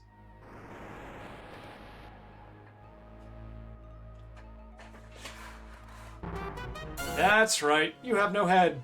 That darn pool must be filled with acid. You obviously can't go on living that way.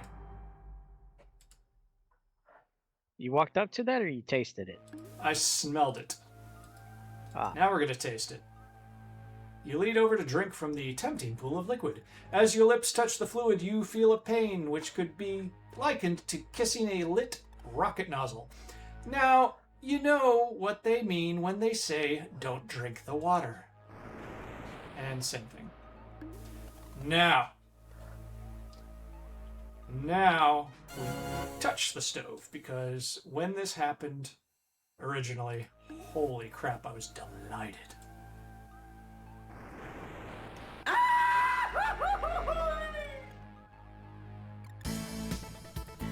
Well, Scott, looks like Roger has done it again. It sure does, Mark. Let's run that one again with the aid of our now How He Blew It cam and chalkboard.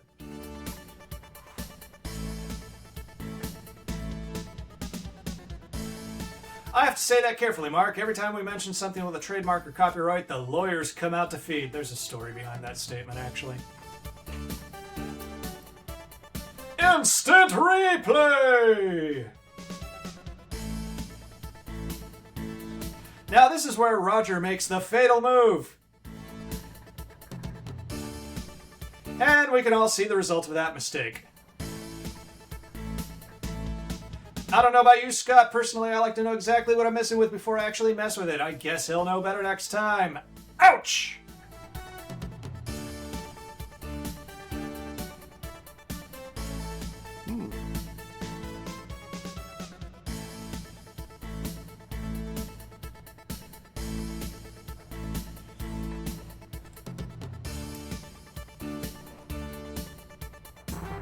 Sure, you've died a few deaths before, but this one really burns you. Planets are depending on you. Seeing you do stuff like this is definitely making them nervous.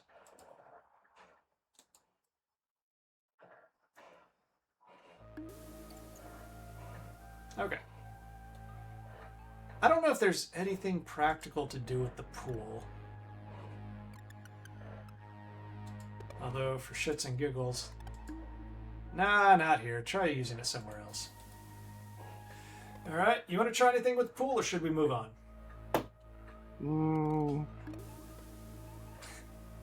While you are deciding now... Oh, go ahead.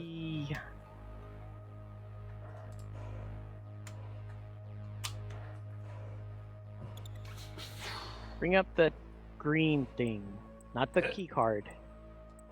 This? Yeah, the little... Yes. Okay. The other MacGuffin. All right. What am I doing with it? I don't know. Push it to that? Not here. Hmm. I'm pretty sure that's a translator device. Oh, okay. We could try to use that on the... Nah, I doubt it had any intelligence to... Yeah, I don't think there's a use for it yet. Alright, well... Yeah, I don't believe there's anything to do with this pit. It's just to warn you about these trippy droppies here. Maybe. Hmm. Tell you what, I want to try something real quick. I am going to change us. Okay. Okay, now we are in a partial window. I would like for you to try and use the mouse here and see if you can, or if it gives you the same problem. This isn't an ideal way to play the game, but if No. it puts... You can't do it? Same problem? Yeah. Okay. Maybe if you make the window smaller? Or...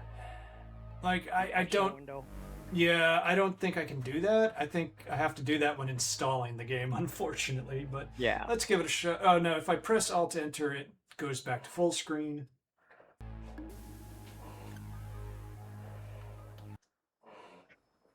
So let's see what happens. Okay, so... Actually, I can, so try it now. Alright.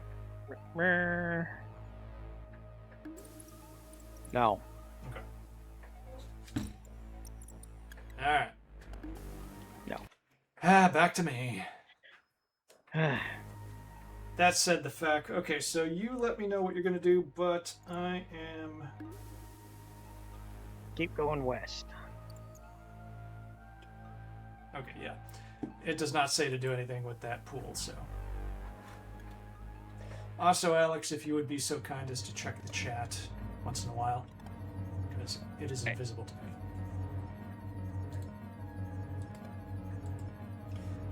me. The beams seem to form some sort of electronic barrier across the path. You're in the leftmost room of this cavern. Standing sentinel at the juncture of the lower and upper pathways are two odd-looking units obviously placed there on purpose. Something is being emitted by the devices. Let's play with them deaths. Play with them deaths.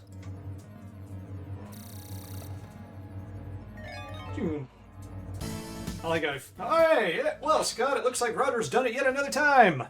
It sure seems that way for those who might have missed the last move by Roger, or if, like me, you just want another look at it. Let's roll it again. Okay, Goemon wants out. Shunk. I like how he falls back into his regular shape. You've got to give some high marks for the truly fine execution. We'll have to give it a strong 9.8. Okay, so that was cool because I knew there were 2 instant replay deaths, but I only ever saw the first one. You've found quite a number of forms to transform yourself into. This is the first time you've been wafer style. Let me let the dog out of the office real quick. Oh, hey, my legs. There you go, buddy. Whew, okay. It feels so much cooler outside this office.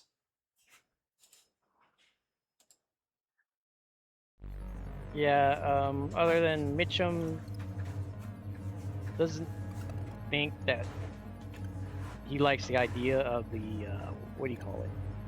Pre-recorded streams. Yeah, I'm not too fond of the idea either, but since Arthur has like a weird schedule and I don't know. We'll see, we'll see. I was gonna say taste it. Say what? Oh, taste it? Yeah, absolutely. You're quite attached to your tongue and would like to keep it that way. So you can smell it? It's a good way to get that nose job you've often considered. There goes my voice a bit. Alright, throw the glass at it. Yeah, I wasn't thinking. I was like, oh, hey, puzzle solution, and I spoiled it. Once again, this is kind of an easy one. You have quite cleverly turned the beam upon itself, frying and fusing it into a state of inoperability. Like, one kind of compromise I thought about for the pre-recorded stream was, yeah, it doesn't solve the major problem, which is, like, some audience interactivity. But I thought, like, maybe I would just have Arthur and myself narrate it and not provide, you know, other comment on it, but that's still not the best measure.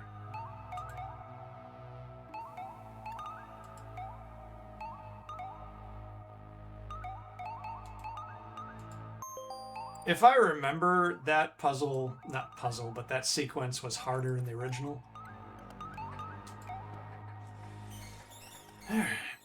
Oh, posture. Oh, okay. I thought that stupid spider got loose. That is a spidery kind of sound, isn't it?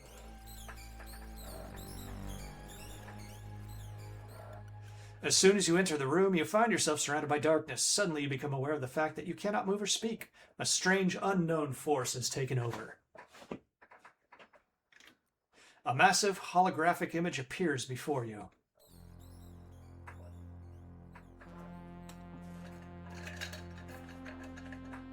It begins to speak.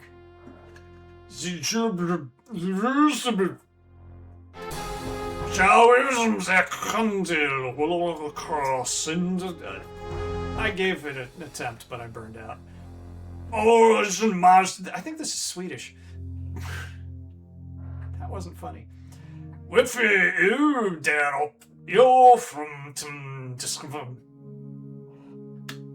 As an apparent result of your inability to understand the alien tongue, this being has sent you back to the surface. You need some kind of help with that.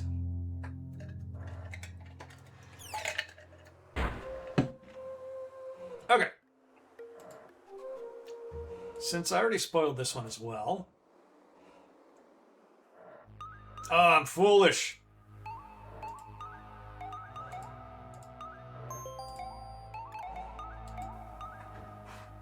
Alright, we get out the thingy. Yes, we do. I'm pretty sure.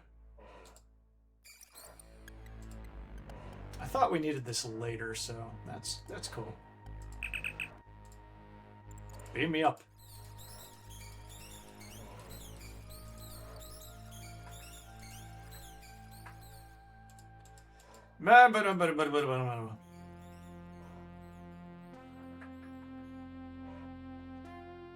It begins to speak. So you have found your way to my hollow chamber. Fortunately, there is much more to you than meets the eye. I have been monitoring your travels on our planet. It appears that you are up to the proverbial estuary without a means of locomotion. Up the creek without a paddle, in other words. Oh, okay, it explains it. In other words, you're on the Leather Express, slapping the dogs, pounding the sand. You would kill for a fine ride. You are obviously in need of transportation. Let us see if you are worthy of our assistance.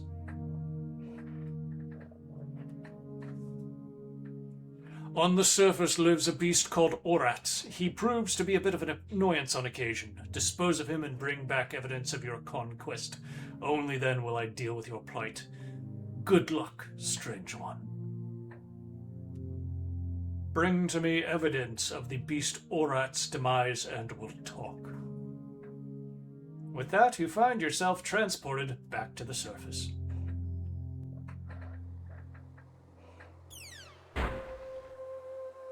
And we gotta deal with that thingy again, don't we? That we do, that we do. Oh, crap. Okay, yeah, that thing's gonna break after our next walk, isn't it?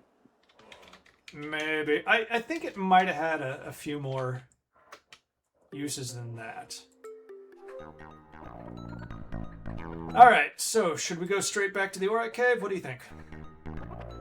I'm assuming we can't feed the spider to the Orat? I don't know. Is there something in there that made you think you might?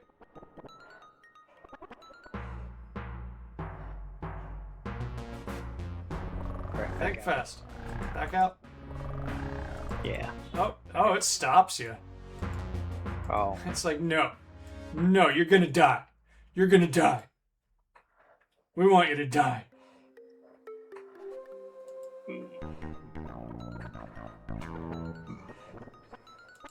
How do we deal with this spider? We can't stab it. Okay. 2 ways to deal with the spider. 2 ways to deal with Orat.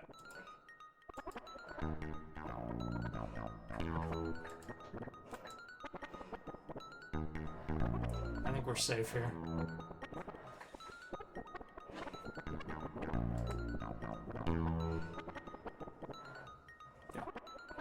Alright, so, thinky.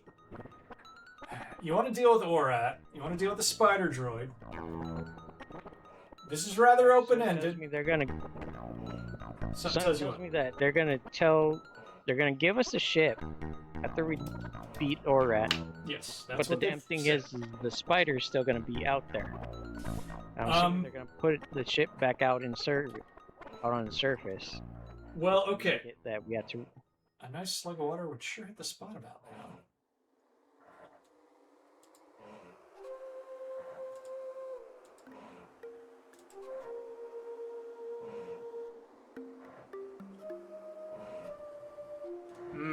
That dehydrated water really hit the spot. That should keep you going a bit longer. I think it's effectively unlimited. Yeah. Oh yeah, it's there. Alright, so you have to deal with the spider droid before you will get back there. So don't worry about that. You can handle them in any order that you want.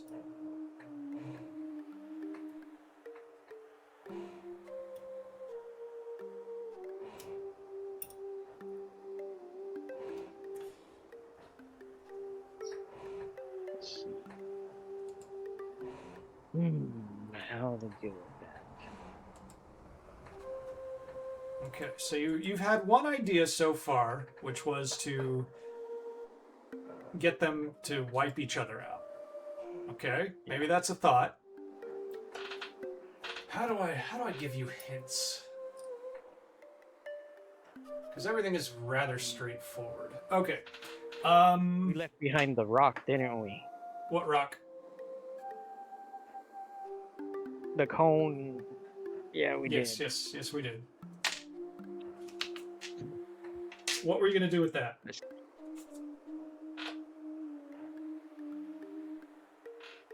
What's your I thought? was gonna.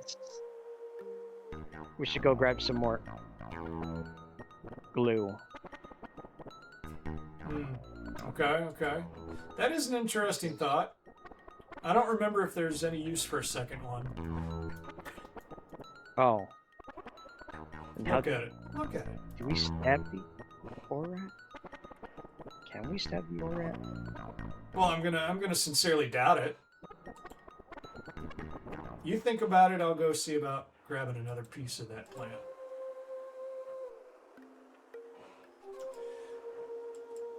There was kind of a hint in something you tried. You tried throwing something at the spider droid. Okay, you can.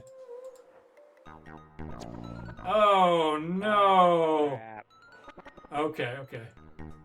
That's a small kindness from a cruel company called Sierra. Actually, I'm really impressed by the coding here. The pathfinding on the spider droid, that when it went around. Like, there's a lot of contingencies, a lot of little clever little touches in this game.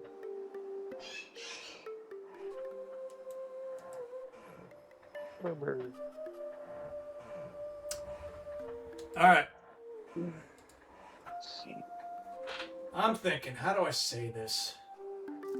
Also, feel free to check the group chat in case anybody wants to be merciful towards you. I won't be! Look at the crack. Chat that we've had is from Mitchum. Yeah, okay, so the one that was already I there. almost cracked the case. But, Um, yeah, I almost cracked this case. look Mm, at that cracked vertebrae that we walked across. Yeah.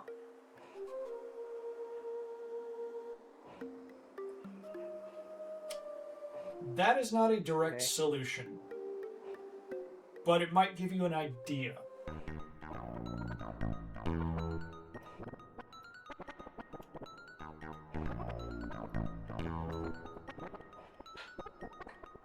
Well, we can't run with. We weren't allowed out once we went into that thing. Once it triggered the ORAD animation, it froze us, yes. Yeah.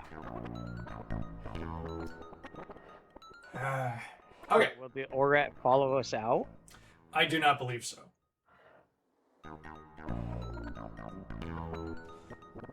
One solution... Oh, God, come on. All the hints I can give you are way too opaque.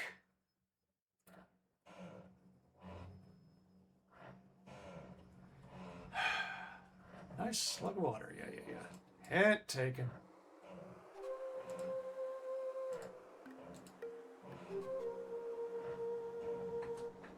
Hmm.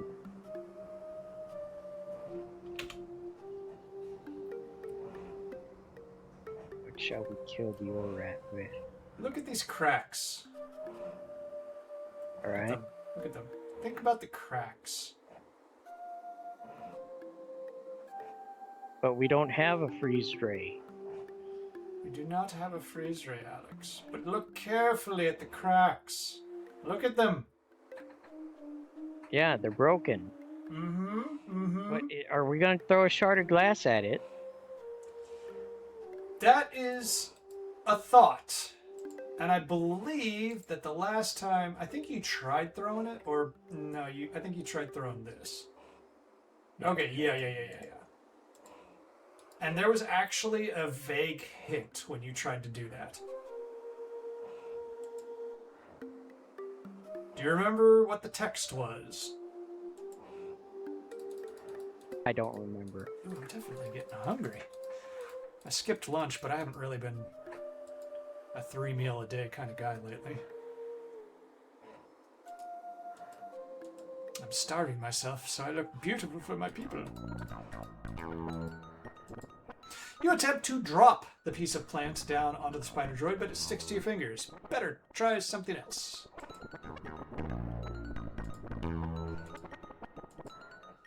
If it could survive atmospheric entry and the jarring landing, you surely can't upset it.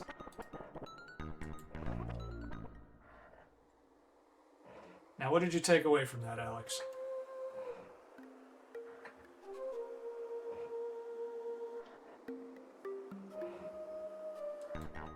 It's almost indestructible. Sure. But before that, when the goo...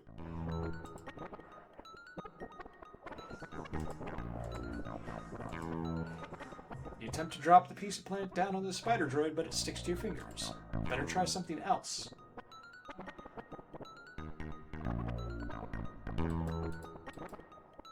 Well, other than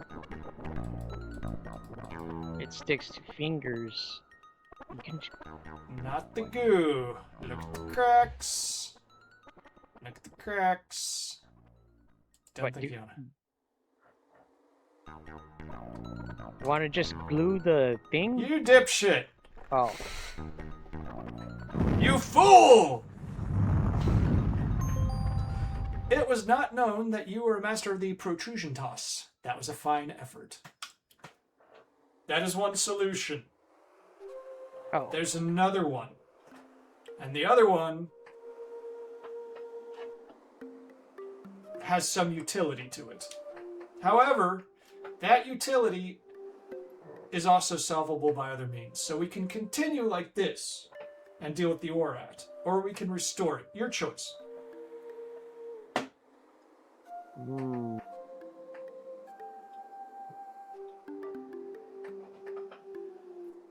Good question. I'll say that you had a thought earlier that was spot on. You gotta think fast.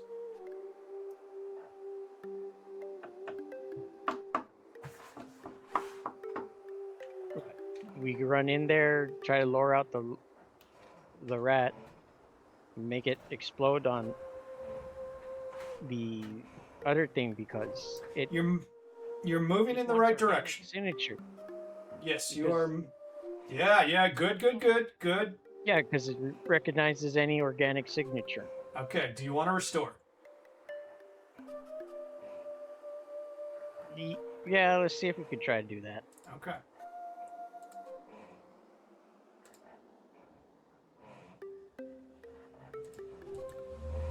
Oh, yeah, I noticed the little bone thing. Yeah. Yeah. See, I was trying to say cracks, and get you to notice. All right, now take a look when we enter. Think. What do you think? Run. Run. Leave.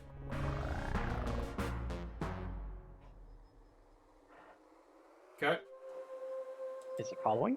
I guess It's not following.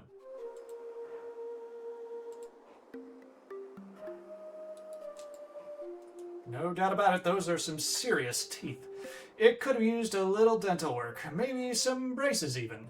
It's just a good thing you never had the opportunity to be on the business end of those things when it was still a living being. I'm assuming we can't trick the monster by talking to it, right?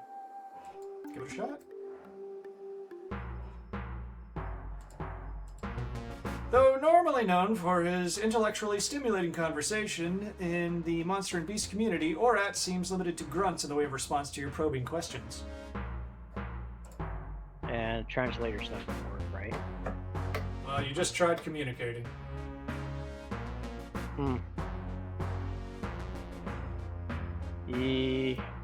Throw shiny rock at it. The glass? Or... Yeah. Doesn't like that.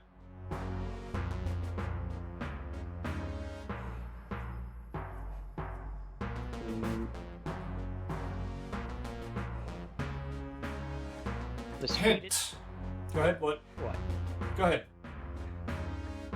I would say try to give it. I don't know. I was gonna say try to feed it the MacGuffin, but MacGuffin. It's a thought. It's a thought.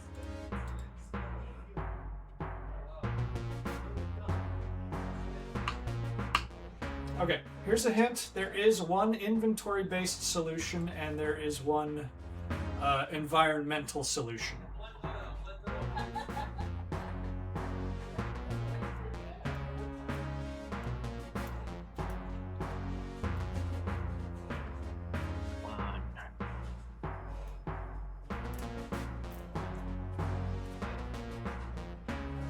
I turned on the translator. Well, I just turned it off, but the translator's useless here. Okay, well, we can't use... Oh, you didn't even pick up the sticky Yeah. again. That's not the solution. Well, it's not like the emergency kit would help. Well, the emergency kit contained the knife and the dehydrated water. And what's that? What's the thing that's below the knife? That's the widget that we picked up on the Arcata at the beginning of the game. Alright. It is like a magnet. Alright. The thing that's right next to it? That's money. Hmm.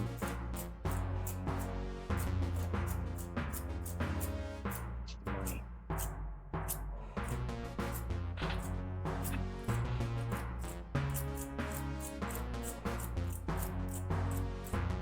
Oh, bing. Man, you're getting stumped on these beasts.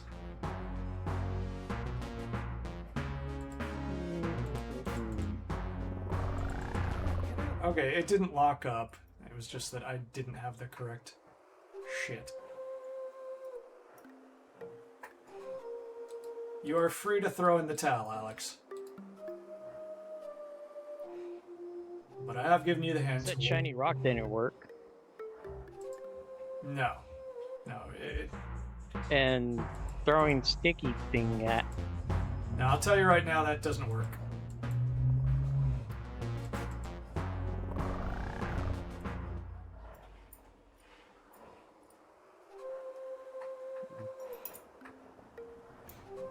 Can't talk to it.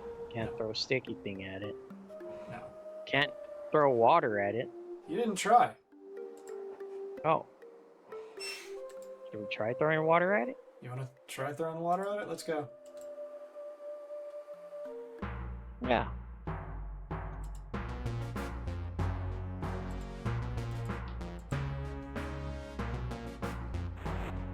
Alright, always in the mood for a snack, snatches the can out of the air with his spacious oral cavity, chews and swallows it. He notices a rumbling deep within his abdomen.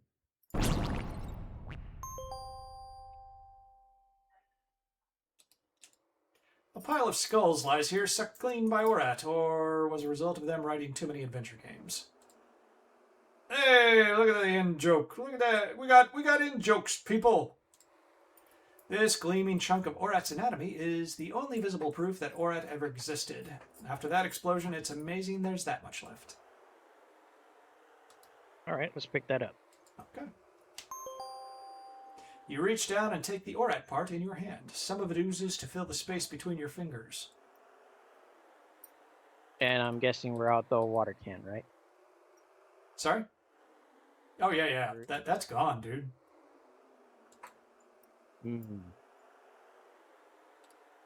We should get back. Oh, we need to destroy that thing either way. The other. Well, we might not. We might not. But then again, we can destroy it. Okay, so I'll tell you, since you have now solved the primary puzzle, you just walk behind that rock, if I remember correctly. And the spider droid should walk in and blow up Orat. Oh.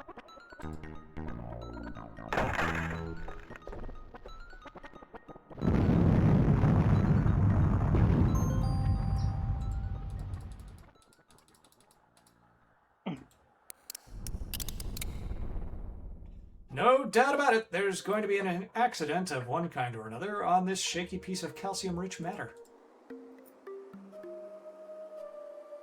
Oh, I forgot to pick up more of the goopy. Okay, tell you what. I'm going to do two things. It was semi-likely that you were about to die from dehydration because you gave up your water. So we're going to see if this solution works the way I think it should. Let's make sure you're following me. Come on, buddy. Where you at? Where you at? There you go. Tasty human. Tasty Xenonian. Nope. Okay. I am incorrect. I am sure that you can make them blow each other up.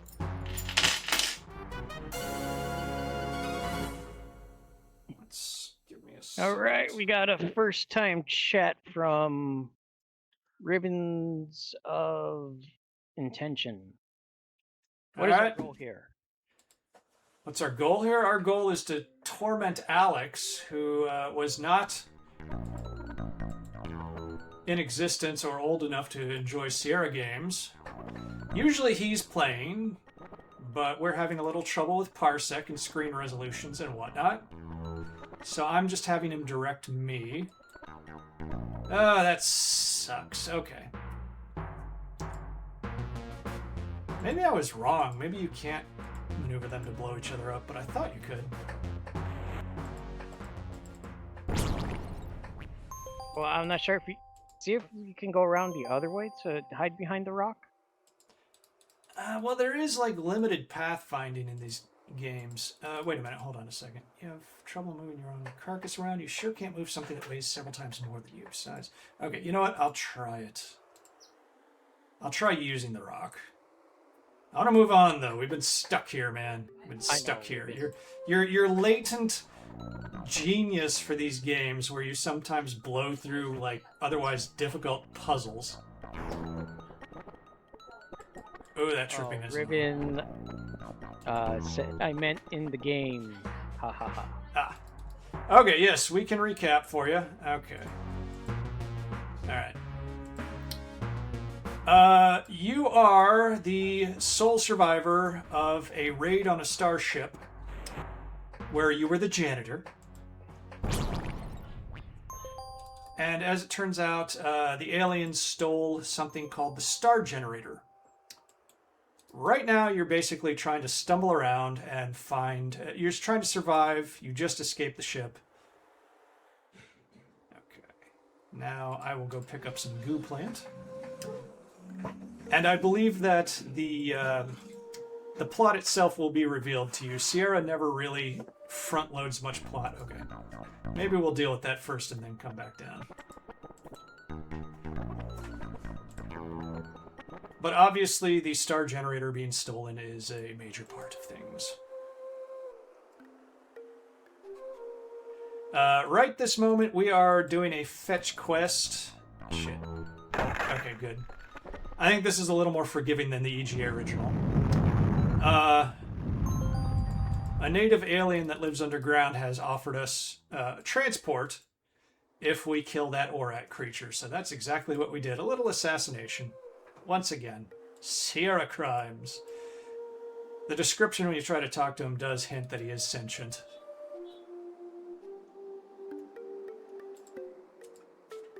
Yeah, another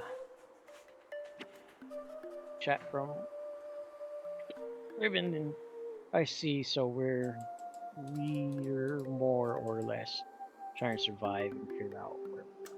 Yeah, which is generally the trend in a lot of the Space Quest games, is that your character is very reactionary to incredibly insane events just happening to him. Which, you know, cool. Okay, we ready? I think we're ready.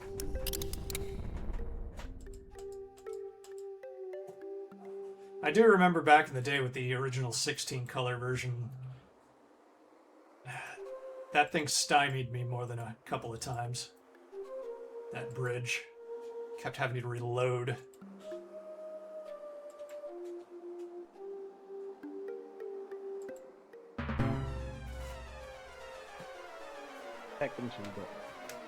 Yeah, back we go. It's gonna make you redo everything, which basically just means the, I bet you're getting to truly hate this elevator. I hope Arthur can join us sometimes for these. Oh, good. Still stuck. Yes.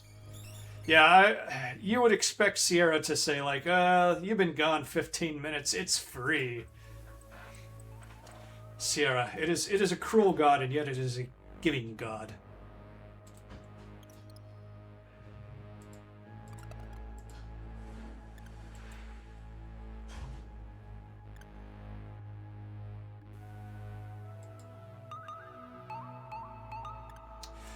Curiously, Space Quest V really changed the, let me see. What the hell, I'll do a new save.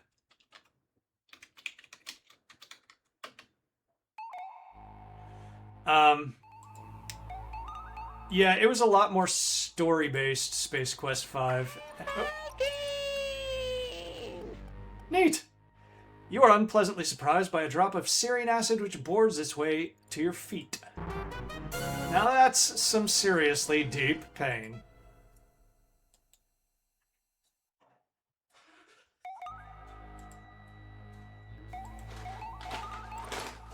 Yep. Let's not stand right on top of that. What? Okay, that's weird. I should not be beneath that. Oh, whatever. This is not a difficult segment, so I'm not going to be...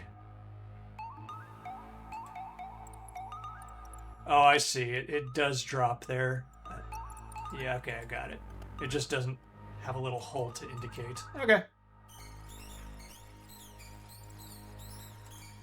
We're going to turn the translator back on.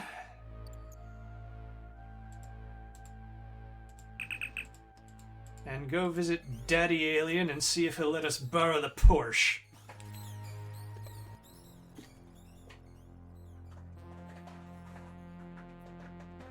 Again, the massive holographic image appears before you.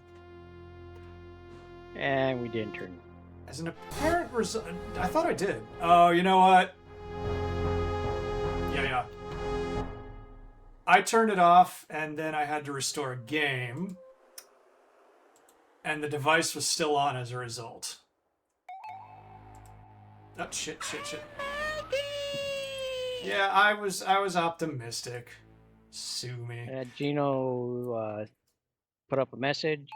Wizard of Oz reference. Yes. Does not sound like an audio sample. Sierra was not above stealing audio samples. Like those sound that From Go ahead. Ribbons. Somebody had some fun drawing them death portraits. Absolutely, yeah. Like, I remember seeing when they started doing those death portraits in Space Quest 3, I was like, ooh, nasty, in a comic way. But they became, yeah, gross cartoon deaths became a staple of this series. Now, let me double check this, because if I switch it, it will turn off. Switch it off to conserve energy. Yes, so there we go.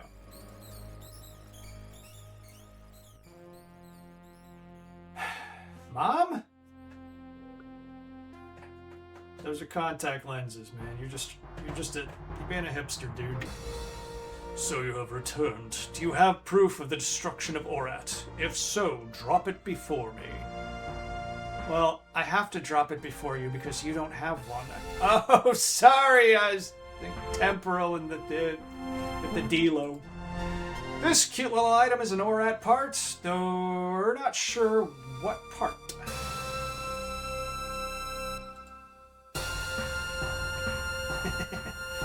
You drop the Orat part to the ground, and the vision is silent as the dainty morsel splats to the dry soil. You are startled by a sudden rumbling. Suddenly, an oddly shaped door comes into view and slowly opens. You hear a voice different this time, beckoning you to step forward. Now, I was going to say the Star Trek sound effects in this are clearly stolen.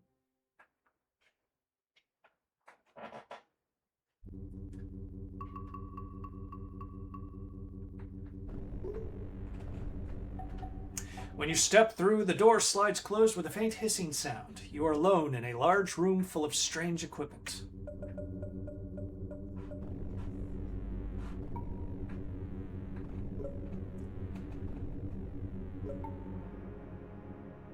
Please don't be alarmed. We intend no harm. We are a peaceful race. We are cautious, however. Others don't share our way of life. Welcome to Corona. You are standing in the power generation facility of our underground settlement. All power here is produced by steam. That is unimportant to you, however, we have promised you transportation. It is a skimmer. It hovers approximately half a meter above the traveling surface. This is very important because of Grell. Grell and his like dwell in caves below the sand. If you stand on the surface too long, you chance becoming a rare, moist meal for him. The skimmer is programmed to take you to a settlement on the other side of Corona called Eulent's Flats. You can make further travel arrangements at Eulent's Flats. Finally, I get that joke. I am sorry this is all we can offer. I hope your trip is a safe one. Board the skimmer when you're ready to depart. Good luck, strange one.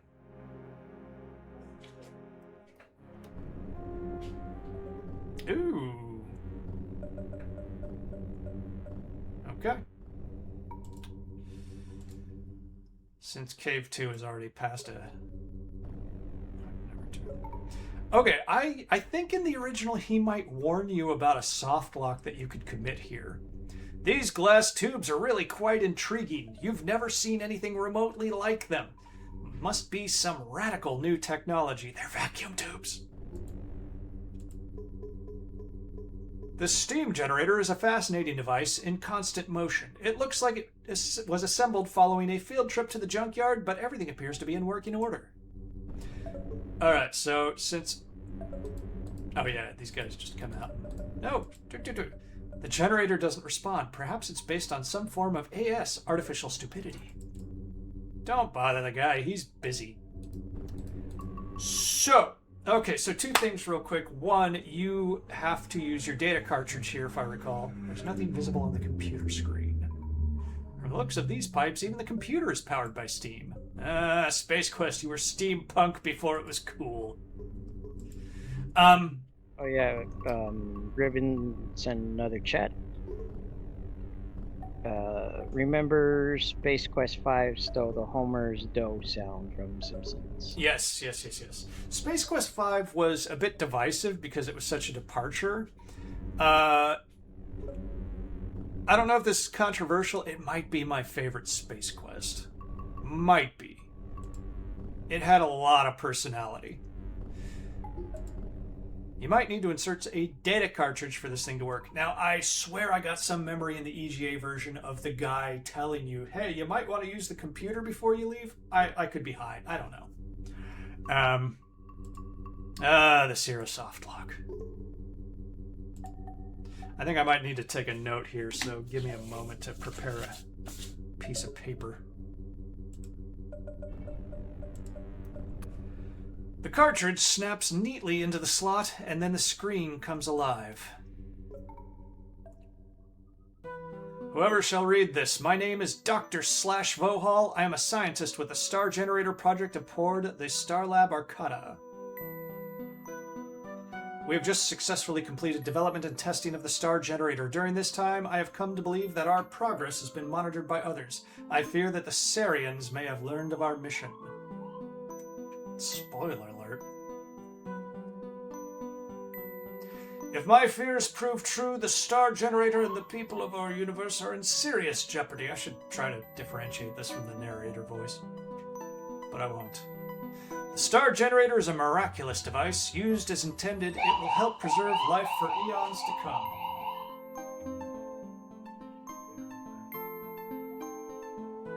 Used as a device for evil, it would cause the destruction of millions of lives and enslave all who oppose the Sarians.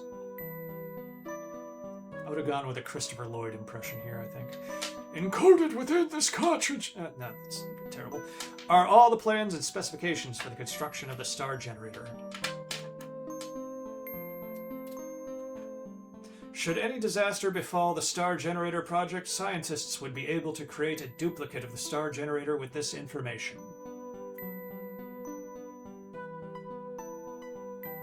Please guard it with your life and return it to the Xenon ruling body as quickly as possible.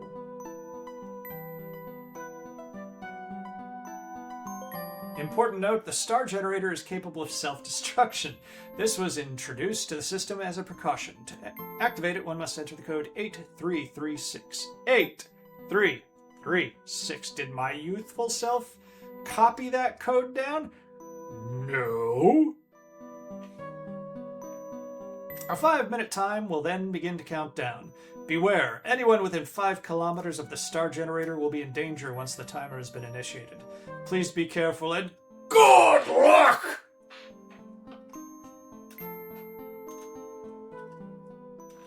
I actually can do a very good Christopher Lloyd impression, but I have to build into that. Now, nasty shit number 2 here. You have to take the data cartridge before you leave. You can leave it.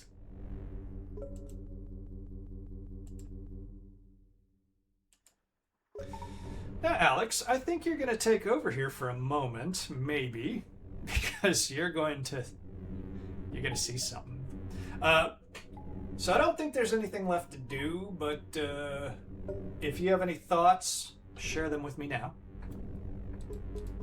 Oh, and there was one thing I was going to mention earlier. There was a joke in there about how the lawyers get triggered easily. In the original version of this, in Ulent's Flatulence, I never got that joke until now. I just kind of always thought, that's a weird name. There are various acts that play in the bar when you enter. You can leave and re-enter and see all these different things, like an alien band. The Blues Brothers are in there. ZZ Top is in there. Years after the game was released, ZZ Top got hold of it and was like, hey, we're going to send a big fat cease and desist to Sierra. And that's the kind of thing where it's like, actually, that's completely fair use. Sierra could have fought it, but they decided to take it out. Because, as I think Mark Crow, one of the two designers of this game, said, you do have freedom of speech in this country, but it is expensive. As described, Go ahead. Sure. I'm assuming because it falls under fair use because it's some sort of... What is it?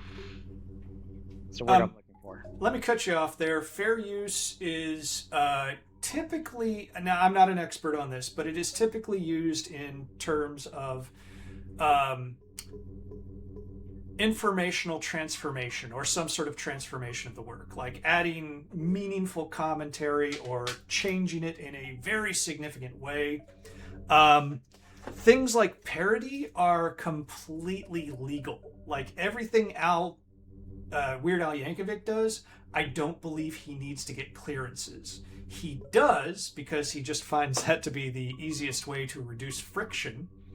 But doing a parody song like that, yeah, it wouldn't require anything. And having the blues or having a band like ZZ Top in there, they don't name them as I recall. I don't know what that falls under, but I feel like that is completely legal. Again, I could be wrong. As described, it is a sand skimmer, and it looks like it has skimmed quite a bit of sand in its time. On it is a panel which has a small readout, currently dark, and a keyhole with a key in it.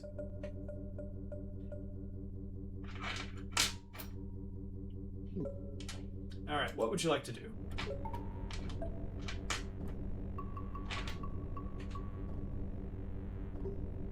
Okay, we got 2 new messages from Ribbon. That's not nice that they let you leave the cartridge. Yes, and that is not the Using first. it in the first place. There are soft locks at multiple intervals in this game. Sierra was notorious for these back in the day. They tightened up the design as they went along, of course, but oh my god, you could screw yourself and the game would never tell you how. Like, it will never tell you that you needed to use the cartridge there, that you needed to get the self-destruct sequence, that you needed to do any number of things. You had to play through the game obsessively multiple times to figure all these things out. And yeah, another one. Yeah. Another one from Ribbon is, what if I made up dudes with really long beards that play rock music without knowing that ZZ Top exists? It's not like it said their names. It didn't say their names. Now, one of the potential legal hinges in there is that it was identifiably ZZ Top, a 16-color cartoony version of them. I still think that falls under some variant of like fair use or something related. I don't think it counts as parody because, well, okay, so one thing I forgot that is fair to mention is that I believe that it is playing a ZZ Top song. Now it's beep beep beep beep beep beep beep beep, you know, that kind of sound. Yeah. That is a potential strike against Sierra that would make litigation difficult. And for those of you who might not have been around for previous streams where we discussed it, Sierra did win a pivotal legal case against Namco, who sued them for a Pac-Man clone back before the adventure game days. And they made a game with a dental theme called Jawbreaker. I think that's the one. And the court found, like, yeah, you can create a maze game that is amazingly similar to Pac-Man. You cannot infringe on IP, but you cannot copyright an idea. And that did a lot to flood the market with copycat games. And as we all know, flooding the market with copycat games is part of what led to the video game crash of 1984. And I've mentioned this I think I've mentioned it twice already, but Sierra might have had a significant role, not the role, but a significant role in creating that crash.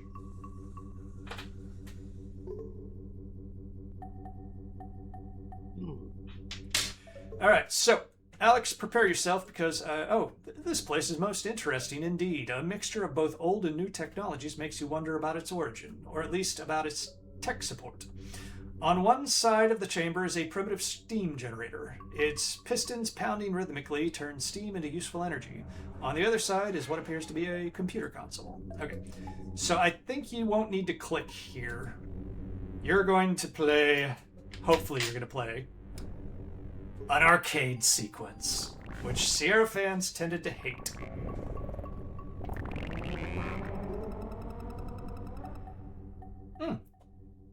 I think randomly it would back up and...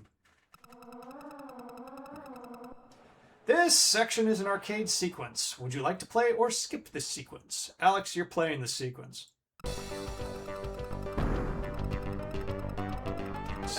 Okay, so check this out. You can use the arrow keys, all right? All right. Tell you what, we'll restore real quick. So that you can...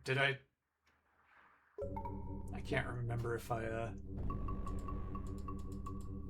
Let's use the data cartridge again, just to be completely safe.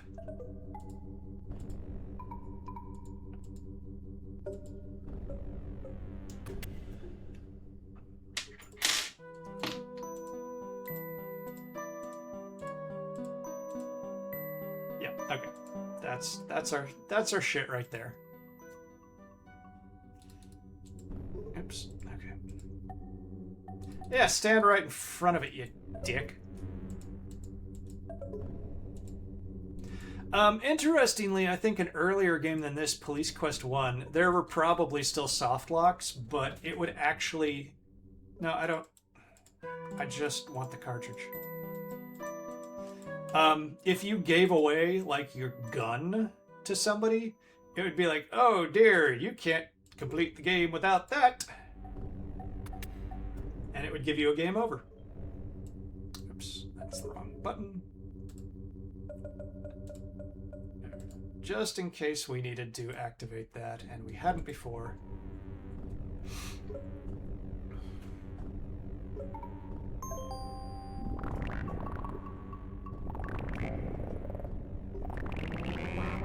Yep, hey, see? Random gag. Oops, had the darn thing in reverse. I hope nobody saw that. We all saw it. We all saw it. Okay, remember, arrow keys. Hopefully that at least works for you. We are going to play. See if it works. Okay. Oh dear, you hit a big one immediately. I give you the controls and you die in like 4 seconds, dude.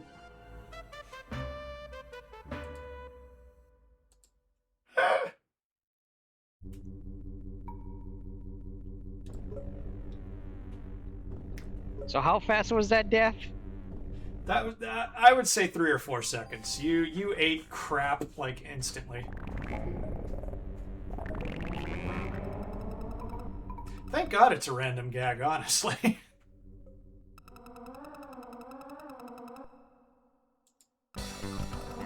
No, not the big one, you...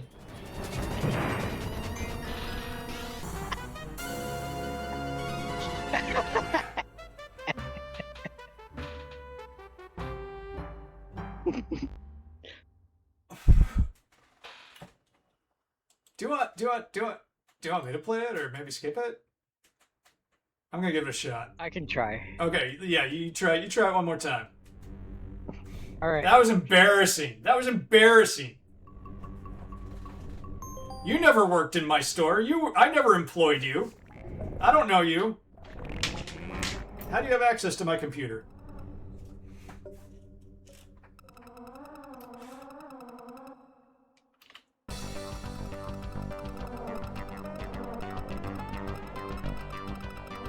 Okay. All right, are you controlling this? Or No, I'm not doing shit. What's going on here? I don't know. Oh wow, it is twitchy. Like, what happened there?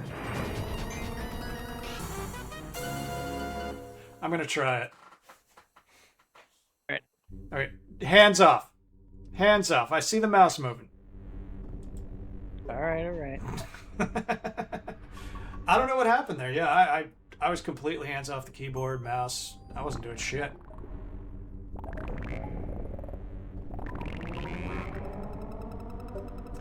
So early on, yeah, arcade sequences were unskippable, and Space Quest, I think, was the series that was like, oh wait, I don't know. Shit.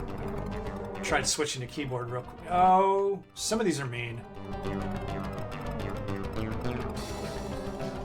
Oh shit. That was mean. That was 2 fatal rocks.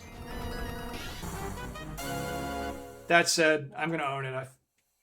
I screwed the pooch on that one. Oh yeah, another couple of new chats from Riven. Please. Okay, I'll take another. In Police Quest 1. Yes. Anywhere you wanted to. Yep. Yeah, and it would game over you, as I recall. I didn't try it in a lot of places. I'm old. I can't do arcade sequences anymore. My reflexes are crap. Ah, dirty. Oh, but I made it. I keep expecting I'm going to screw up that.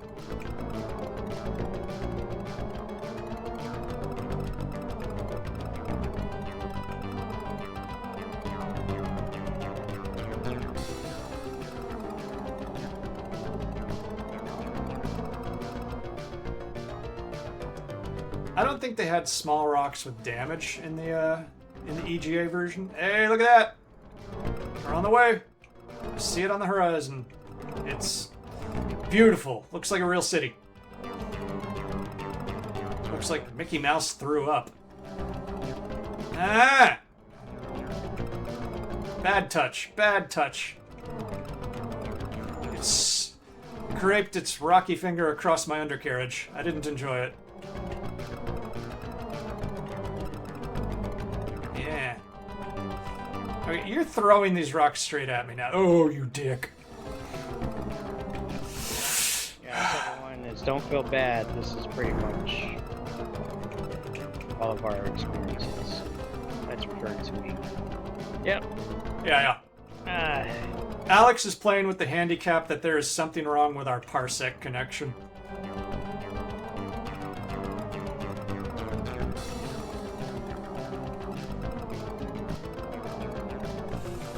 This is taking forever. Oh no, that's it.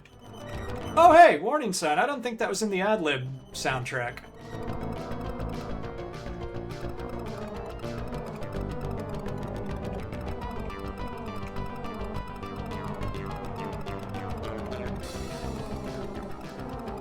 Come on, this is ridiculous. Come on, Sierra, what are you trying to do? Oh!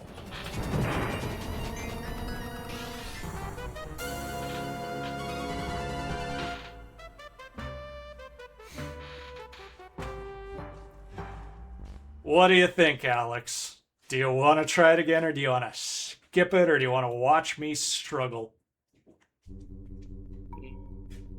I don't know. This one's up to you. Ask the... Well, I can ask the chat. I just can't read the chat right now. What do you guys think? Come on, let's hear it.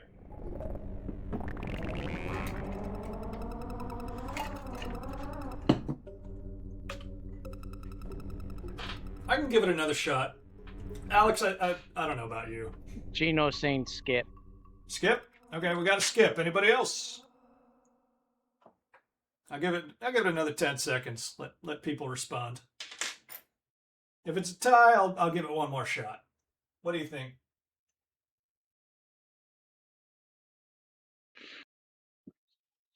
I don't know. Oh man, Okay, did anybody else speak up?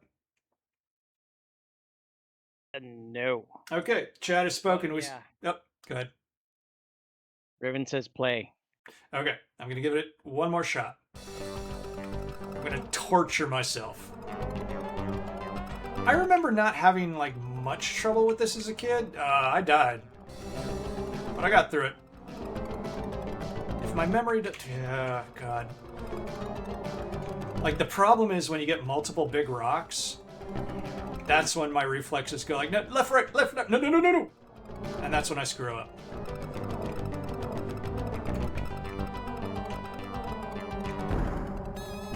Dude, What? you saw that. You saw that. You know. Incorrect.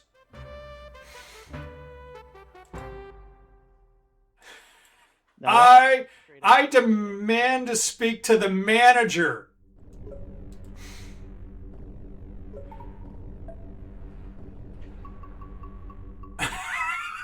That was garbage.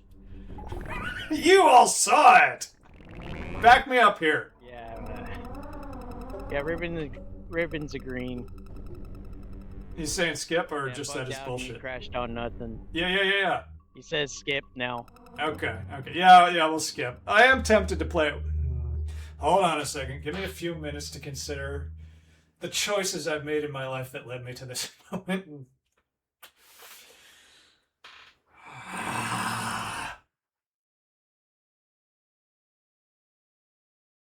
I'm going to do it one more time, then we'll skip. That was fascinating. I've never seen... It's starting me off with, like, just a warning shot across the bow. Now the game is telling me to skip. Sierra! I wonder how much quality testing they did on this. Like, maybe we shouldn't have them so close together. Like, I'm trying to play old RPGs and write about them right now. And playing, like, the original Mother or Earthbound is like, fight. Okay, get through the fight. Take one step. Fight. Alright. Take one step. Fight. Ah!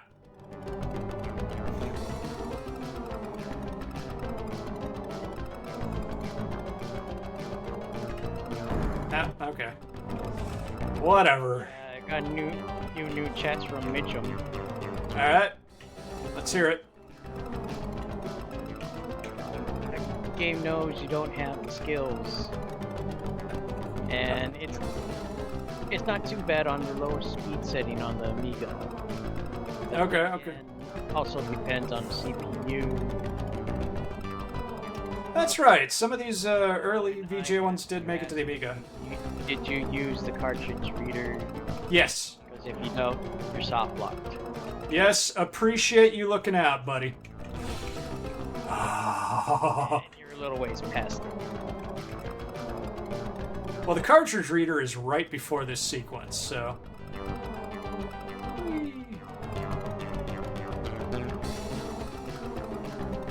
Okay.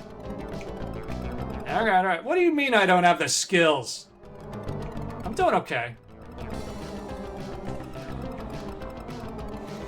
I'm sweating. I am sweating. I don't think I'm gonna make it, but It's gonna throw an invisible big rock at you. I know. If that happens again, haha, that was good. You guys gotta admit, give it up. Okay. And another soft lock is possible in town. I believe it. In fact, I think I might know the one you're talking about, and I'm gonna let Alex walk into that. Because I'm sure he'll do it. Okay. Gotta admit, though, I did okay.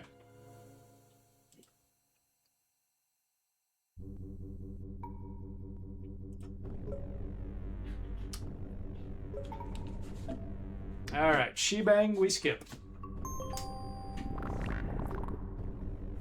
Oh, wow. Okay, we've been playing for a bit, haven't we?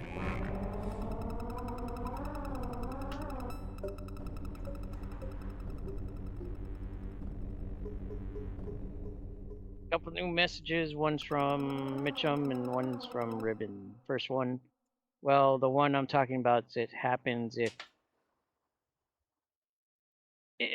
it happens, the only way to undo it is have a previous save. And the one from Ribbon is almost got there a couple of times. I did alright. Excuse me, I pressed skip. Okay, yeah, I'm not controlling it.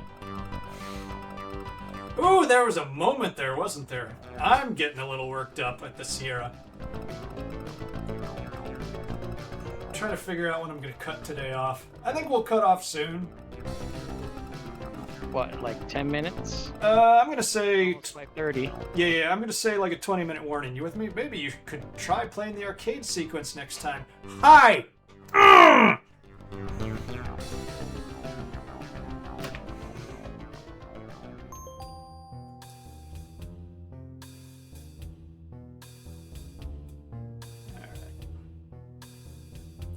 After a truly stone-crushing journey, you have miraculously arrived safely in Eulent's Flats.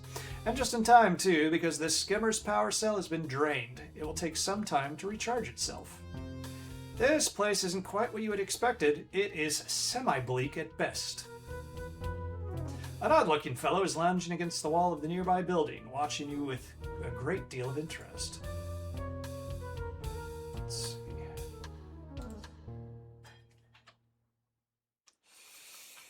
Eulent's...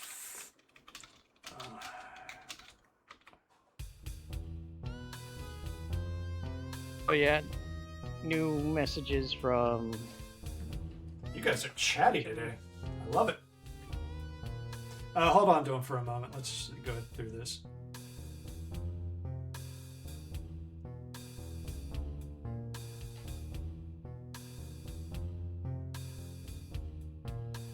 Sorry, pal, I couldn't help noticing your scummer. It's a genuine 86 Pleiades GL. I've been looking everywhere for one of these babies. How'd you like to unload it for the unheard of price of 25 buckazoids? Now we know we're gonna say no to that, right, Alex? Yeah. Fine, be that way. Now I think he will come back with an offer. But I should look at the guide. Alright, the messages from Mitchum is, wait, I heard the point sound after you got in town. Yeah, so did I. Yeah. Okay, it does say to DOS reject. version still give you points for skipping it? I don't. That's BS. Yeah. I don't know. Well, you could not skip in the DOS version. Okay, buddy, you drive a hard bargain. This is my final offer, and I'm only making it because I can see you need it pretty bad. I'll make it 30 buckazoids, and I'll throw in this swell jetpack. It was previously owned by a little old dark who only flew it back and forth to Fleabut on Sunday. It works great in zero gravity. You love it. Do we have a deal or don't we? I'm getting dangerously closer to Carl from Aqua Teen, which is another one that if I work up to it, I can do it pretty good. Okay. What do you think, Alex?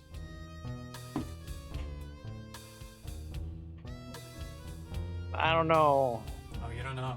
The whole jetpack thing might come in handy, but the way that he speaks... He is offering you an island. He is offering you an item. It does sound like he's full of shit. Oh, you think I'm full of shit, huh? Okay, well, why don't I come over there and pee right on you, huh? Like, directly on your leg, yes? Well, you tell me, you kinky fraud.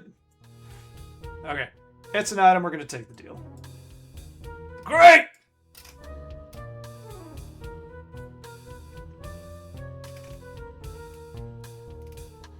Glad we could do business. In addition, I'd like you to have these coupons good for discounts, free merchandise from some of our local merchants. As a representative of the Eulent's Flats Chamber of Commerce, I hope you enjoy your visit to our friendly little community.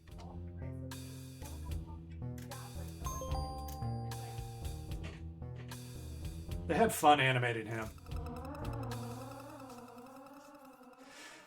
Okay, so that was actually the soft lock that I was aware of, because, well, no, maybe I'm making it up in my brain again. Oh, well, anyway. Look, Star Trek reference. Yeah. Yeah. This appears to be a long-range shuttle, perhaps from a large starship. It looks vaguely familiar somehow. This ship is a real classic, a Wallwood Warp Blaster ZX with only the original with the original paint job. You've only seen these on old postcards. This one's a genuine antique from the 24th and a half century. Hey, I get that reference. The sign is very unusual. It looks as though the whole building has been constructed around the wreckage of a crashed starship. Look, this was the North Hollywood Fries. We all know it. Ah, fries. Or maybe the traffic around here is just really awful. So I'm going to say... Was that supposed to be a Duck Dodgers reference? I don't know. I haven't seen Duck Dodgers since I was a kid, but possibly. All right, where do you want to go? And keep in mind, I am going to call it at 5:40, so we got about 14 minutes. Let's see.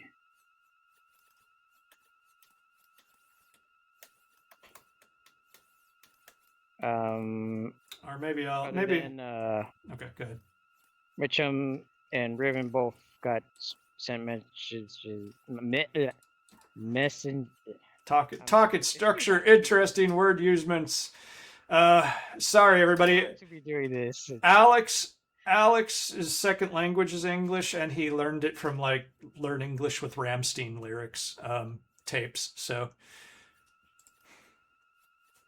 read the messages, please. All right. The next one is running out of Buckazoids. Yes. I do remember that. We're going to engage in a very fun Sierra pastime. Obligatory gambling. And one from Riven is, in the old version, I believe you can accept the first offer or reject both offers, and you're screwed either way. Yeah, I think maybe a false memory, but I think you can leave the screen and come back to find that thing stolen if you didn't take the key from it in the EGA version. So I don't know. I could be full of crap. Alex, I'll tell you what. I'm actually going to start the wind down at 5:35. I'm not going to start it in the past or tomorrow. This is not a marathon for charity. So, since we have less than 10 minutes, we will just tour around a bit.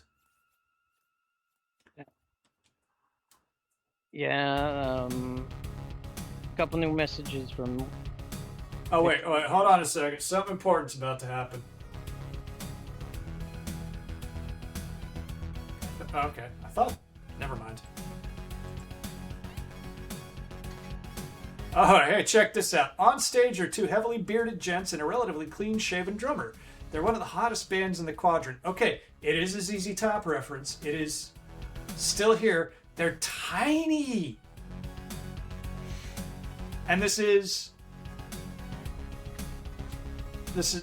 sounds familiar.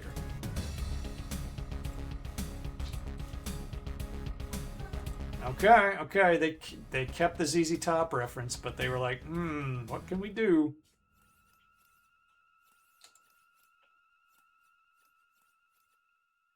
Okay, go ahead. Sorry, Alex. Read those messages. Blues Brothers. But now they're blue. Love it. They got Dan Aykroyd's dance down. All right. Yeah. But the gambling is easy if you know what to do. It can be stolen.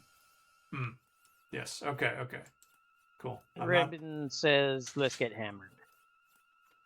Oh yeah. We'll do that before. There's a strange pile of very fine white powder here. It has a strange burnt smell to it.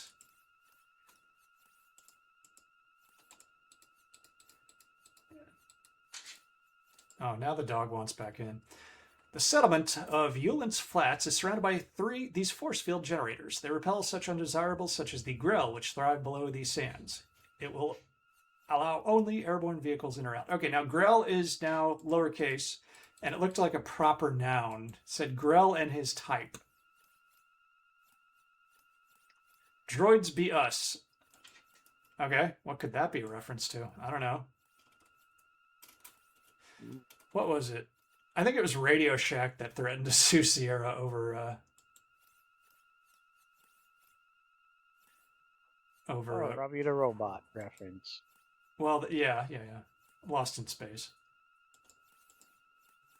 Was that the name of the robot in Lost in Space? Think so, Anybody? but it more looks like the robot from what's that one? I could be wrong. Planet. I could be wrong, and you could be right. I haven't seen a lot of those. I don't know. All There right. should be some other sci-fi nerds in here, right? This guy is a reference to the Ringworld series, I think, if you talk to him. Hi, the name's Wilco, Roger Wilco. What's yours? I am sometimes called Speaker to Cartoons and sometimes Flayer of Soft Pink Mammals. Mind if I sit down? Buzz off, monkey boy.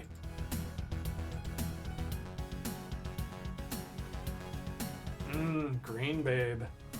Excuse me, my good man. I would like a drink. Go ahead. Now he wants right back Robot out. is just called Robot in the original Lost in Space. So, I could have sworn he had him. the dog knows it's close to dinner time, and he is... He doesn't noisily beg, but he just comes up and looks at you and tucks his tail and has these big moon eyes. Okay, excuse me, my good man. I would like a drink. Oh,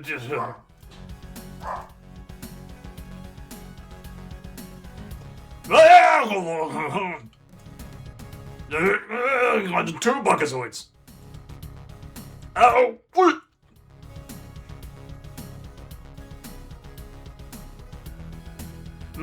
tastes better than it smells, thank goodness. Another would be nice. I do remember this. I cracked up as a kid when...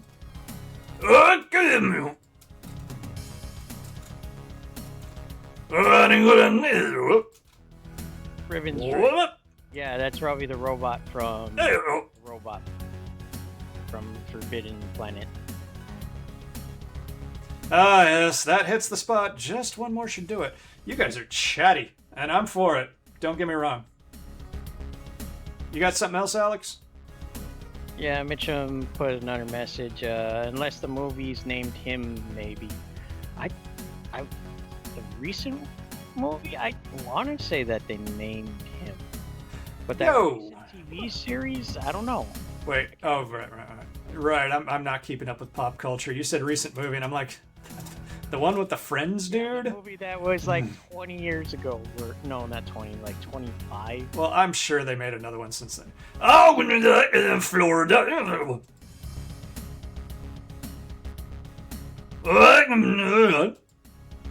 What?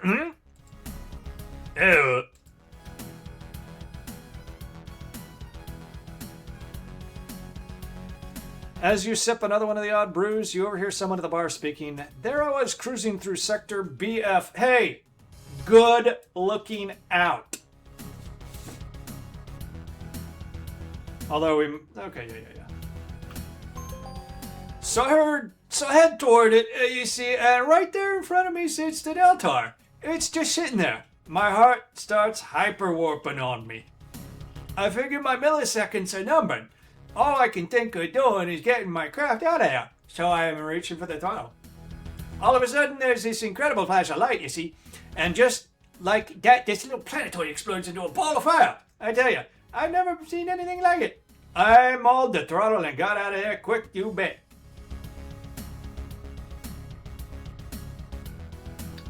Okay, I am gonna save that, and I'm gonna...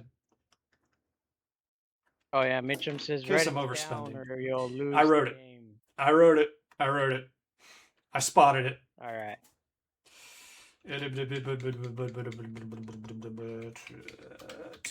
Because we are about to end here. I think if you keep ordering, yo, how about a refill? I'm too tired to do the joke.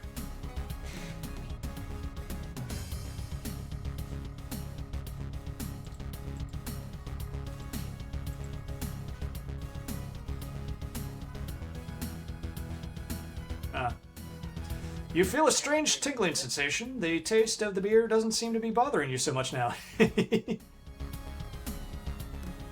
ahead. Yeah, Yeah, Ribbon says Lost in Space had a 1998 movie and apparently another 2018 TV series. Okay, the TV series. Only lasted like 2 seasons, 3 maybe. Because I remember it being the Netflix thing. So. Hey! Somebody just got zapped with the cheating laser.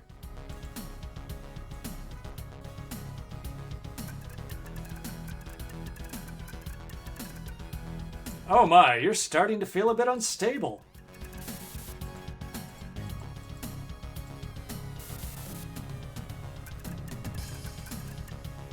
Listen, Mac, I shouldn't serve you anymore. You're sledged. You'd better go sleep it off or something before you start making a public display of yourself. You can say, okay, give me another hand, you jerk. Here you go. Whee! Cracked me up as a kid. You wisely, although somewhat belatedly, decide to heed the bartender's advice.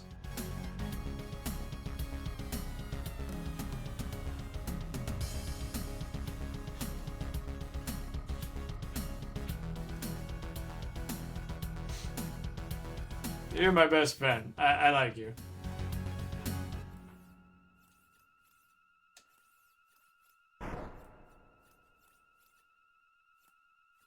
You stagger out of the bar after ignoring the bartender's advice. You're so sledged that you don't even notice that you're about to become prime prey for the many parasitic life forms in the area. You quickly pass out due to your low Coronian ale tolerance.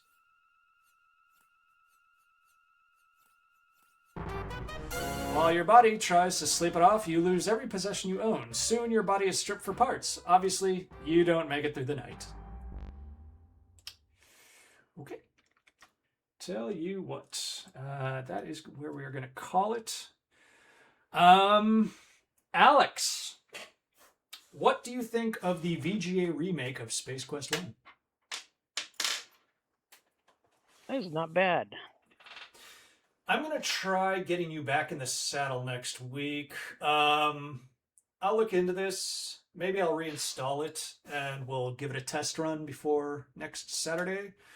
Because when you install one of these Exodus collection things, it will let you install it in a full screen or native mode. Also, of course, I can just kind of fudge around here and turn this into a single monitor experience once again. And that might help. So we'll do some testing. Unfortunately, I can't grill you on a lot of the factors because you weren't directly playing. But obliquely, I guess, you breezed through a few puzzles. You struggled with some. How do you find this compared to the previous Sierra games that we've been playing, as far as that sort of thing? The frustration, It's not bad. It doesn't seem like pulling out the earlier bullshit of the games that we have played, other than that weird bug where it just instantly flattened your ride. Yeah. That was a fun one. I've never seen that before, and I'm sure I played that sequence a lot. Oh, we discovered something together today. I mean, Space Quest, this game does have its own brand of BS because we have, beyond that bug, we have talked about a lot of game-breaking dead man walking scenarios, the soft locks. And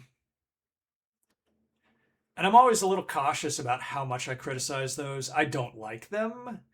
That was game design back in the day. It was like, kick sand in your face and come back for your teeth. At the same time, yeah, I think it's something that a game designer could have looked at and gone like, maybe not. Al Lowe tried to avoid them. He didn't have a lot of success with that sort of thing, but he tried. One more time, I will give you a look at our selection of Space Quest games. 4, I found, my memory is that 4 was the most frustrating one, but my memory extends mostly to the first sequence, the first area of the game. Space Quest 3 was like easy. There is a fan-made remake in 3D of that, and it's voiced. Everybody's British, so that's a little distracting. I have it on here. 5, potentially my favorite. Hey, chat. We'll be out of here in a few minutes, but if you got a favorite Space Quest, why don't you share it with us? And Space Quest 6, which looked pretty good, kind of, but... oh, the design was all over the frickin' map. Let's see. And I think that it had artwork. Maybe, I may be completely wrong here, but I think it had artwork by that Russian team that did the CDI Zeldas. I know that Sierra did hire that. Animation Magic was the company's name. They did hire them to do the animation for that King's Quest 6. And if you go back and look at King's Quest 6, you'll go like, oh, yeah, that's obvious now.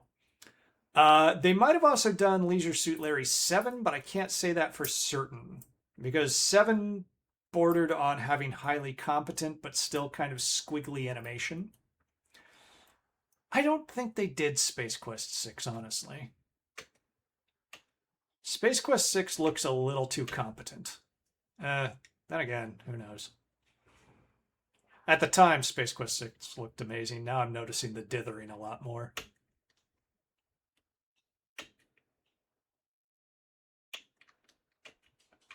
Oh, hey, why not have it in German? I can read most of that. Neues Spiel starten. New game start. Spielstand laden. I don't know what stand is. Spiel is like... yeah, play. Zeug is like tool, so Spielzeug is like a toy. Werkzeug is like a tool. Okay, and Bienden... well, we can figure that one out even though I don't know it. Okay. I'm going to shut my mouth. Alex, any final thoughts?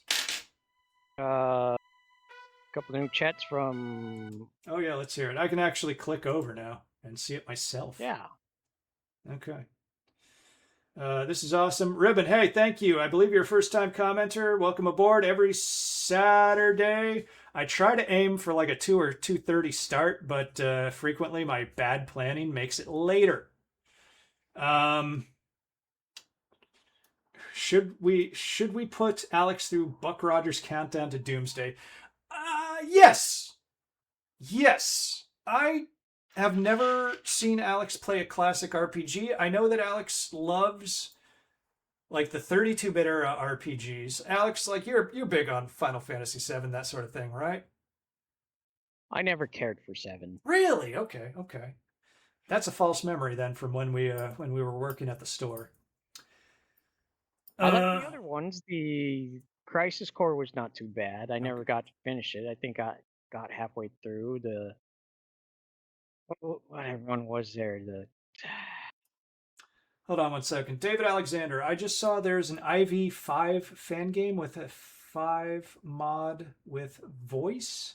Neat stuff happening. I'm going to confess I'm not sure what IV5 is. IV, that is nowhere near SQ. So, yeah, pipe back up and let me know what that is. Meant we not be, got it. Oh, sorry. I meant Space Quest 4.5. Okay, I'll look at that.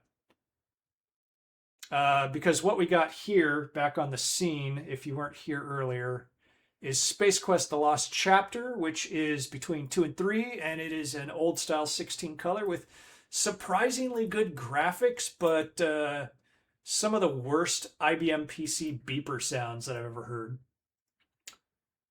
Don't think I ever got Space Quest 7. Of course there was a Space Quest. You guys are running circles around me on the Space Quest fan games. I'll take a look because I'm always interested in what the fan games were. Yeah, I would love to see Alex try a truly old school CRPG because frankly, when I go back and play a lot of those, I find them hard to put up with. Like, I loved the AD&D Gold Box games back in the day. I don't think I have the patience for them now.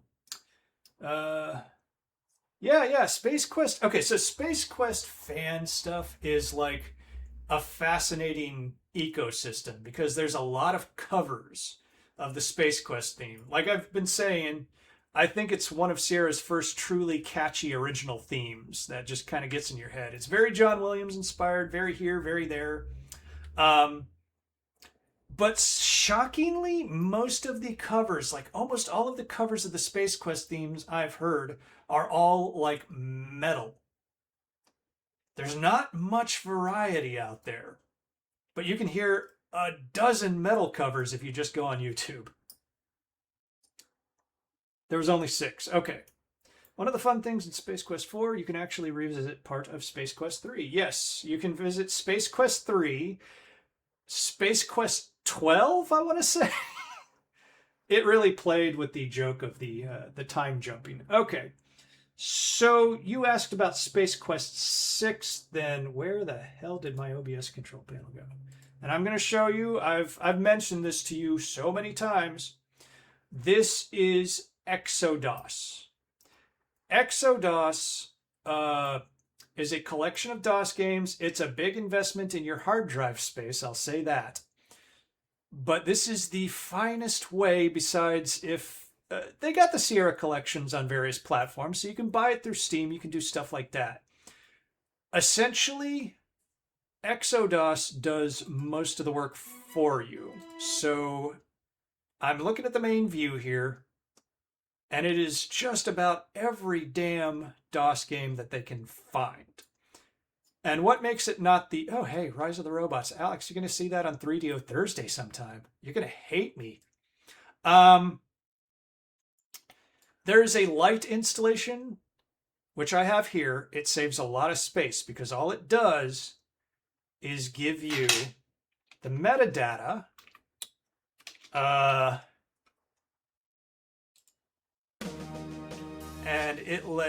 as well as manuals, the feelies, like the Popular Janitronics magazine, and the Quick Start guide.